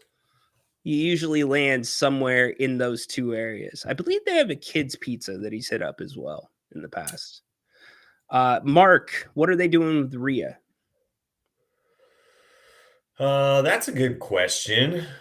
Where's her? What happened last week? On Monday, her and Io sort of not necessarily formed an alliance, but they were after the same person. So I don't know. I think it's good to give Rhea a breather with the title personally. I like the belt on Io Sky a lot, and I've come around on Io. I really dig what she's doing, and she seems like a lot of fun right now. So ride that wave, man, until it gets stale or boring. Just ride it and we'll figure the rest out later. But Rhea's star power is not affected by her not having the belt. And, I think maybe you give that belt to Bianca here in the near future. Yeah, I'm with you. I think you kind of use her to start building. It kind of, I put her on the Orton plan, like where Orton's still doing something significant, like he was with Kevin Owens. But maybe, Kevin Owens didn't need to be made, but you've got a lot of other people that are going to start coming up, like Roxanne Perez. She's already in the mix. Stephanie Vaquer's been on the main Stephanie roster Vaquer, twice, 3 times in a exactly. row. So I think you kind of put her on that path, and then you can double back at some point with the championship. You got to make new stars, and it'll make new matches and make her interesting again too. Liv Morgan is allegedly going overseas to shoot a movie, so she's going to be. I've heard her. Go ahead. No, go for it. No, hit it up, dude. Yeah, You're a wrestling guy. I've heard that she's going to be in that Scorsese film, but then someone dropped that she might be doing the live action Spider-Verse, and she would be Spider-Gwen, and I think she would be awesome in that role. I'm sure you watch a lot of Spidey and His Amazing Friends. Having a little one? No? Okay. Well, that's a hit over here. So I could totally see her being a really good Spider-Gwen. Okay. But yeah, we'll see. I'm trying to think of like topical stuff that I want. I mean, we can go Seth Rollins, Braun Breaker, Paul. Just give what they did. Yeah, give your thoughts on that. Loved what they did on Monday night, and they didn't make Seth like that sort of a obnoxious person he's been. He kind of just laid back in the cut and let Sammy decide, and then he didn't even like he just, it was such like a boss move where he just had his dog Braun Breaker tear Sammy apart, and then just that finishing spear with the stomp on top of it. That was a cool combo to finish out Sami Zayn. And, Sammy's just the perfect guy to do that to sort of put them over more as a heel. So I loved the way they closed it out. I thought it was a really great Raw episode again this week. We've had 2 great Raw episodes, better than, I think overall WrestleMania. And there's also the Pat McAfee stuff. I thought he cut a great promo to call out Gunther, and I just hope that Pat bleeds everywhere at Backlash, and that's how you cement Gunther. And you got to make up some ground because that WrestleMania was so soft, and they got to do something to get Gunther back in there where people hate him. Not that they don't, but I think you got to do something violent. Honestly, I think, the triple threat match was pretty good. A couple of things to address here. Yeah. The triple threat night 1 was pretty good. I'll give them that. Although the outcome was we knew it was coming. We called it. Both of us called it. I think the best thing from WrestleMania weekend was Hendry and Orton. Like, if I look back on it, dude, I'm telling you, that was probably the best thing. He had the biggest pop. WWE's got a problem because a guy in TNA is getting the biggest pop at Royal Rumble and WrestleMania. Yeah, but here's the thing. I think that you have to, like, Joe Hendry, he's like como se dice, like truffle oil. Like, some people really like truffles and some people don't like truffles, and it doesn't take a lot of the truffle to affect the flavor. I feel like if you give him too much Hendry, it's not gonna be as special. I mean, he's not certainly hot in TNA. It's just you don't ever see him in WWE, and you see him in small tastes. Yeah, and that's what you should do with him, I think, right? Like, use him sparingly, use him in the right spots, build him up, and then I think you could make a push. does he come in here and win a world title? I don't think so. No. When he was standing side by side with Randy Orton, I was like, holy cow, like there's the difference right there. Those two physiques are, not that Joe is out of shape by any means, but you look at a Randy Orton, man, and that dude is the typical Vince guy. They've been selling that for years. Hey, Tristan, pay attention. Pay attention. Yeah, come on, Tristan. Come on.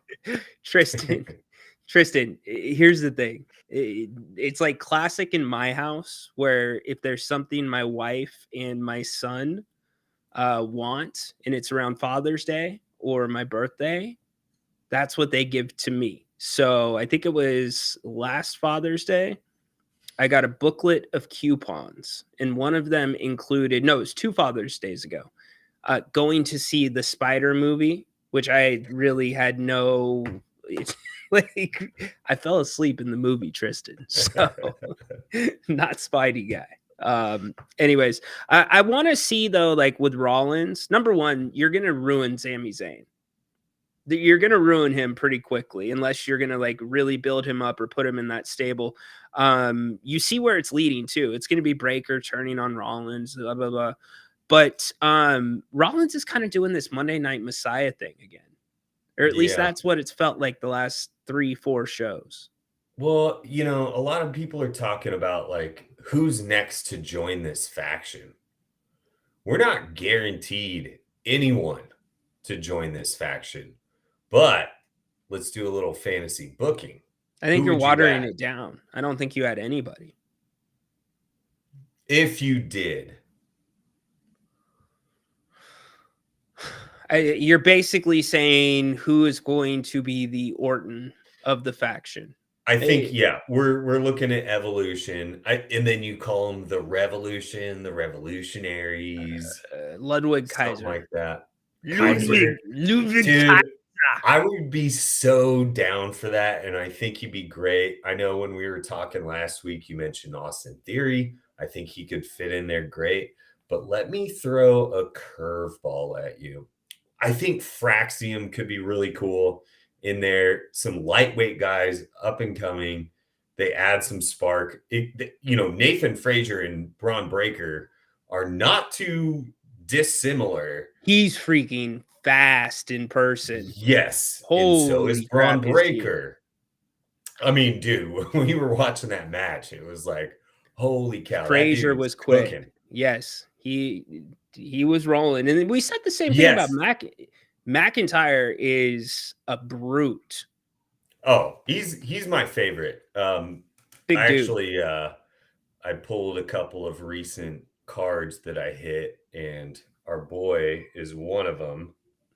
I'll let you, hold on. 25. I'll let you go full screen. It's the Adam Card Show. Go ahead. All right. Yeah, I'll just touch on a couple that I hit recently. That's a Drew out of 25. We've got LA Knight. Yeah. And then I pulled this one last week. So I open the box and I see this. And I was like, oh my God, I finally hit a Stone Cold auto. So I go to look the back side of the card, and it's a Shawn Michaels auto on the backside. Money, mega hit. Hey. That's to Mark's point, do I see Finn Balor turning? This is my let's go out there. And what if Finn Balor joined Seth and Braun and Paul? I think that could be really cool because he's leaving the Judgment Day sooner or later. They keep tiptoeing around it, but he's going to be gone here soon, I believe. And I think it would be cool to see Finn in that group. You know what's not cool? The Judgment Day's little like kid play area with their video games and shoes and like their clubhouse, right? And the whole thing they did on Monday night where Finn wasn't in the loop, like everybody's in the clubhouse. How are you not in the loop, my man? Anyways, we can get into I want to know how they set that up every single time that they have a Judgment Day backstage segment. They like get these dark curtains and these weird props, and then they set the video game up. Yeah, in the background. That's simple setup for them. Yeah, I'm sure it is. I don't know. It's just funny to me, and it's always Carlito playing. Last one. When will The Rock turn heel? I'm not gonna abstain from profanity right now on my feelings about The Rock. In his interview with Pat after WrestleMania, saying that, I don't want to take up too much of the spotlight. I want it to be about Cody and John. Then why did you bring up selling your soul to The Rock and all this crap?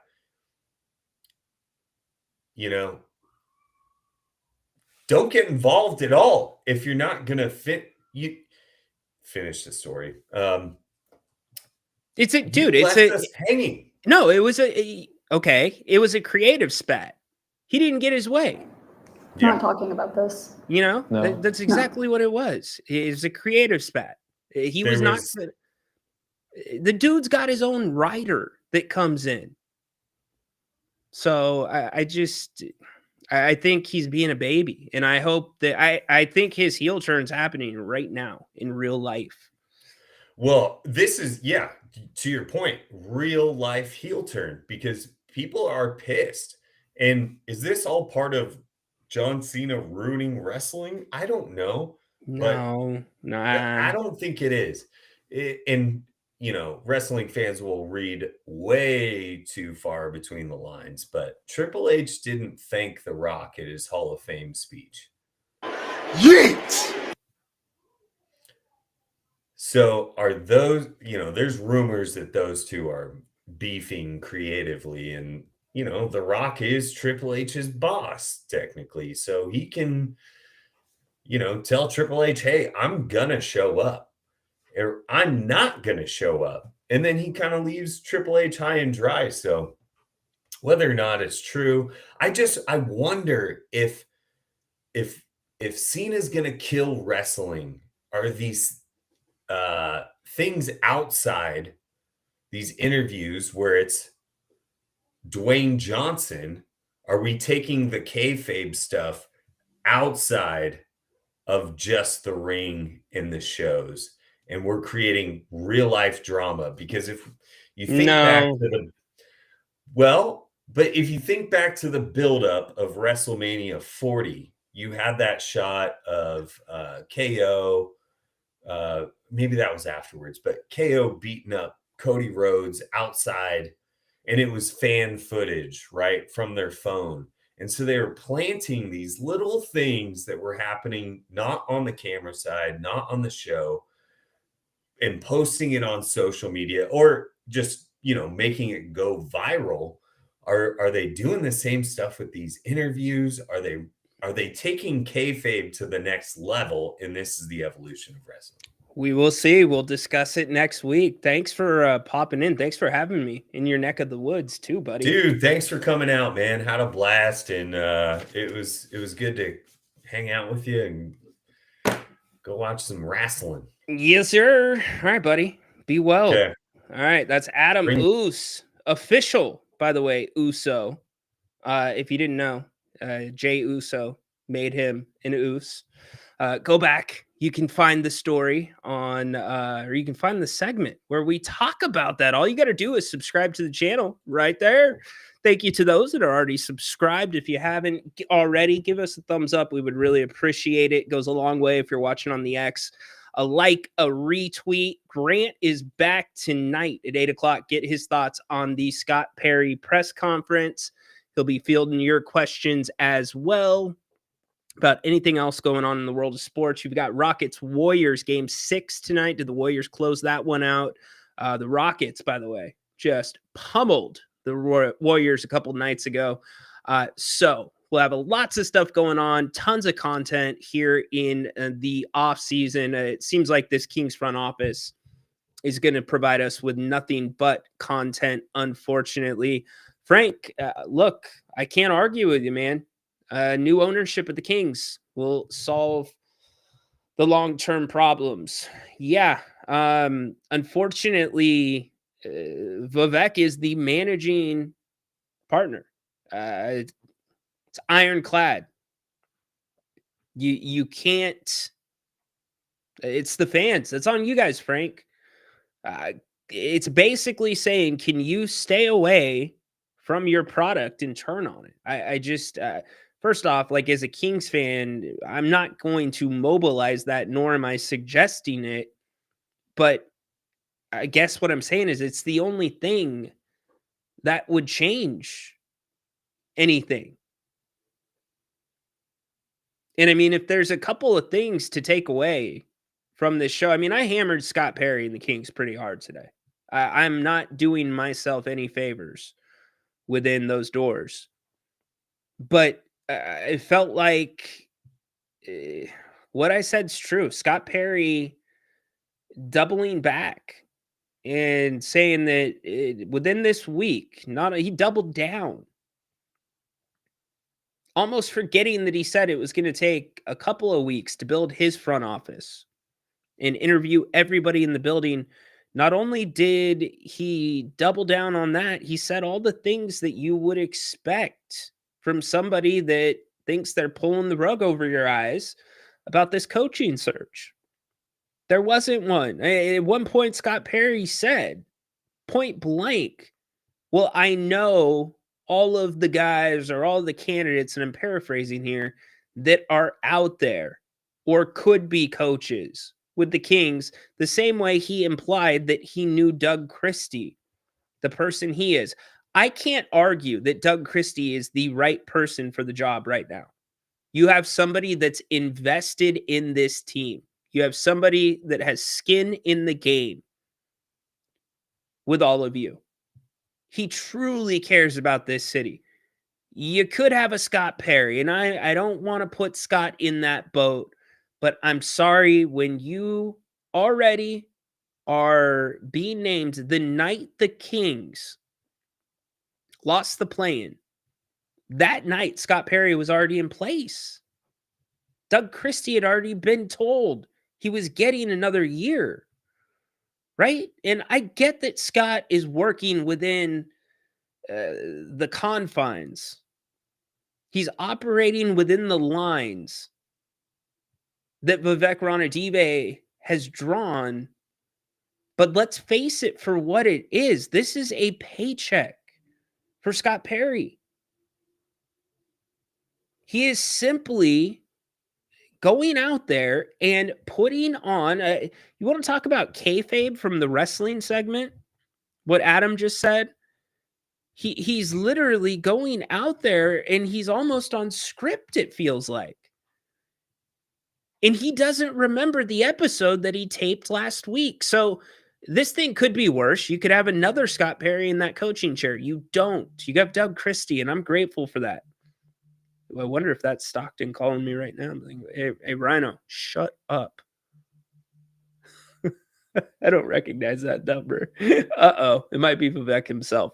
Anyways, so there's some good, there's some bad. I just know that you all deserve better. You deserve better for the way you support this team, the way that you pay to go see these games, the time you invest to watch shows like this, read articles, look at rumors, put together hypothetical trades. You know, sometimes it feels like all of you are doing more work than what might be being done in that building as of late. No slight to Monty McNair. Nothing you can do when you have an owner or a boss, just like Adam talked about with Triple H and The Rock, that's over you and is overruling you. But all in all, you are in the right place coaching-wise with Doug. You got to see how he puts his staff together. You are where you're at with Scott Perry. I mean, for him to come out again and say after just over a week after his introductory press conference, And I'm sorry that I'm hanging on to this the way that I am. I'm hanging on to it the way that I am because at his introductory press conference, there was like 3 or 4 things that just really, I'm like, okay, that jives with me. Identity, that jives with me. Defense, length, athleticism, that jives with me. 2-3 weeks to get to know everybody right now in the building, that jives with me. And for him to come out today and just crap on that, at least in terms of the getting to know everybody in the building, how am I supposed to believe that you got to know everybody in the building in this 1 week when you said you were going to have a head coach in a week and there were no interviews conducted that were at least publicly reported? And now you're going to come out and say you did that as well. It just, man, I'm trying to give this guy the benefit of the doubt. I am trying to understand his situation, but I am also trying to not set you all up for these rosy colored, purple beamed glasses that are coming the next couple of years. I said it earlier in the show and I stand by it. Get your supplies, get your water, go get your 30 packs of toilet paper from Costco, get your dry stored goods, get your non-perishables, put the boards on the windows and hunker down. Hope for the worst, hope for the best, but expect the worst from what might happen in these next couple of years with the roster. I hope the product on the court is good. But right now, I have no confidence that there is anybody outside of Vivek Ranadive making decisions about the direction of this team. And to me, it seems like we know how that story ends. This De'Aaron Fox trade doesn't look very good right now. Can't judge it for sure yet. But it does not look good. We know this owner loves Zach LaVine. Hunker down and hope that those things that you can't run out of, like to me, your Keegan Murray's, your Keon Ellis's, your pieces that are universal to any team that's going to have success. Let's not hope that those pieces get thrown in and double down on this small window with Zach LaVine. If they do, that's where I worry. So I'm happy for Doug. I think Doug is, again, Doug deserves to have another season. It's the right person for many different reasons. Hopefully he has the autonomy to put his staff together. I'm hoping at the very least he has that, because from Scott Perry, I'm not seeing that he's getting the same from Vivek Ranadive. Paul, I think they have to make a major splash with a point guard trade, or there's going to be a lot of empty seats. Yeah, well, and again, those are all, we could make the pros and the cons list. And the pros list is you throw a point guard out there, it changes a lot for this team. You get some more length, you get some identity, you get some defense, you get them to play the Doug Christie way. Who knows what could happen, but can they get that point guard? We'll see. And if I'm Scott Perry, I'm on the phone right now. Soon as Houston gets bounced out of the playoffs, yo Houston, yo Detroit, DeMar DeRozan would look damn good on that team. Would have got you past this round. Could have got you past the Knicks. Those are the calls that I am making, because that to me is the piece that you've got to look to move. And Domas, he's going to be happy with Doug. He wanted Doug in there. The players are happy with Doug. So let's just hope. Let's just hope this turns out better than it's looking. That's all I can really say. Strong gamer, the first 2 round pick, or the 2 first round picks alone make the trade worth it. I disagree. With that said, this team is dumb to not tank. Running it back again. Strong gamer. What 2 first-round picks, my man. They're all turning into second-round picks. If we're being real about it. This year's are second-round picks. The first-round pick that they got from the Spurs this year, those are going to be second-round picks, my man. I don't know, man. I don't know. We'll see about the point guard. I do know this. I don't know the fix to Kings basketball at this point. I'm optimistic. I hope Doug's able to work it out. But Napes, he's back tonight, 8 o'clock. Make sure that you join him. Damn right. Perry has to be burning up the phone. That's what I'm doing. Now, really quick, Strong Gamer, I will say this, and this is why I am reserving judgment on the Fox trade. This is a rapidly changing NBA, like rapidly changing from the standpoint of how teams have to operate and the decisions they're making because of the new CBA. So even if those first rounders, which the first rounder is turning into 2 second-round picks, 2027 Spurs, not the Charlotte picks that turn into the seconds. Okay, but in 2027, where are the Spurs going to be? The Spurs are still looking to make a splash right now. This offseason, you're going to have De'Aaron Fox, you're going to have Wemby. It's going to not be a good pick. I get it's a first-round pick, but realistically, if things go to plan, that's not going to be a very strong pick by 2027. But I get what you're saying, Strong Gamer, and here's where I'm backing you up. I'm backing you up here that with the way things have changed with the CBA, whatever those picks end up being, whether that is a first-round pick, whether it's the 2 seconds, picks are super valuable right now in the NBA. So it still might end up being okay.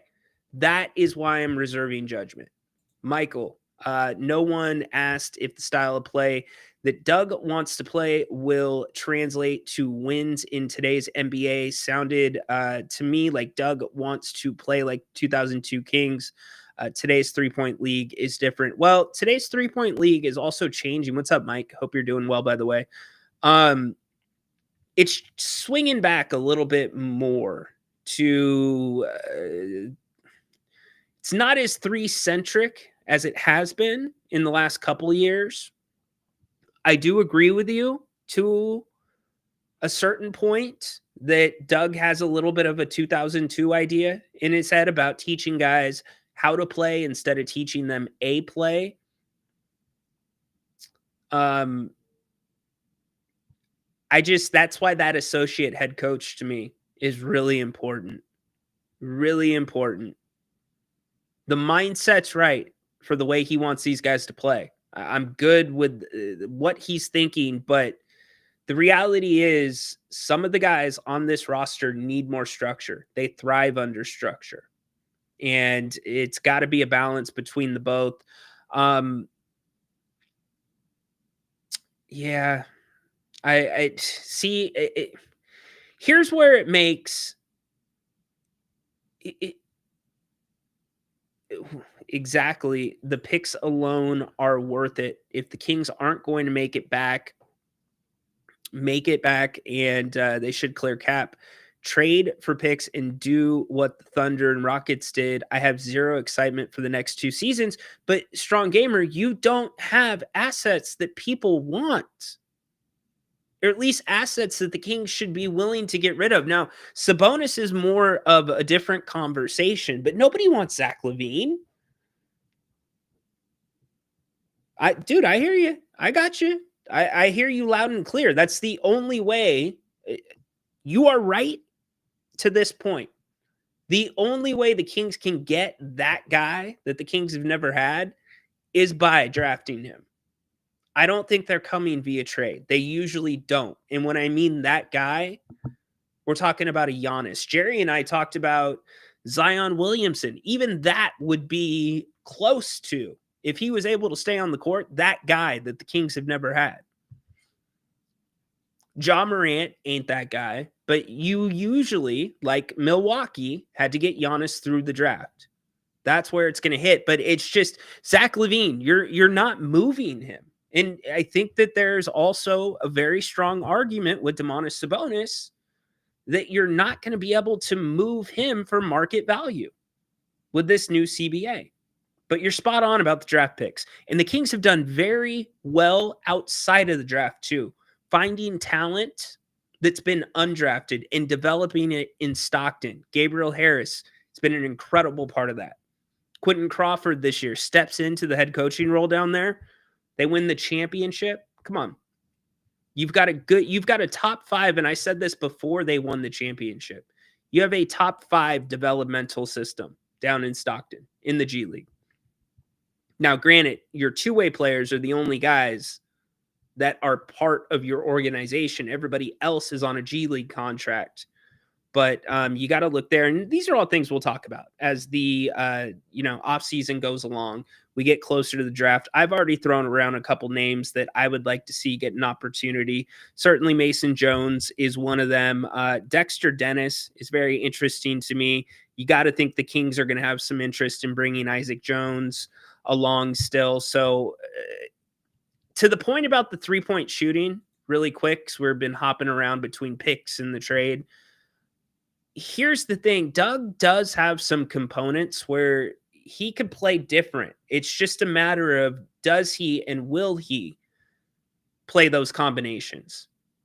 Because he didn't want to play Sabonis and Valanciunas together very much. But what are you seeing in the playoffs? You're seeing double bigs. You're seeing it get more physical. And you're seeing that translate. So we could talk until we're blue in the face. What I do know, and thank you guys so much for being here on a Friday, wrapping up the week. We did not get to everything that I wanted to get to because we've had so much Kings talk. Thanks to Adam for coming on. If every Kings player was a free agent, how many of them would you offer a 4-year contract? Tells you everything you need to know about this roster. It's a great point. It's a great point. We'll turn that, you know what? We will turn that into a bigger talking point next show. I think that's a great talking point, Michael. Really good point. I can think of one off the top of my head. Now, okay. I think it's a 4-year contract at market value. That's what the question has to be. Because if I could get Domantas Sabonis for $10 million a year, yeah, 4-year contract. DeMar DeRozan, veterans minimum, yeah, maybe a 4. You know what I'm saying? So at market value, get it. So, all right, y'all. Yeah, hope you get those lottery balls. Hope you get the lottery balls. Grant, back tonight, 8 o'clock. Join him. Hope you have a great and safe weekend. Go to Bennett's, make your reservations. If you need a car, hit up EDH Motors. Make sure you give them a call. They were awesome to me. Appreciate them working with me through my process. And join Grant 8 o'clock tonight. He'll have his own thoughts on the Scott Perry press conference. Again, just joining us. Positives. They're being realistic. They set the bar low for expectations. Identity, positive to me. Negatives, Scott Perry. I just can't buy in. I'm sorry. I don't want to be a Debbie Downer. I can't buy into this. I can't. The whole soundbite from his press conference that I held on to, like a few things I held on to from that press conference. Okay, a few weeks. Think about how many times I came on my show and have talked about that. Where it's been a week to hire a coach, which we have criticized. But then we said 2 to 3 weeks to get to know the building and get to know your front office And he sits down today within 15 minutes and says he's met with everyone in the building. Come on.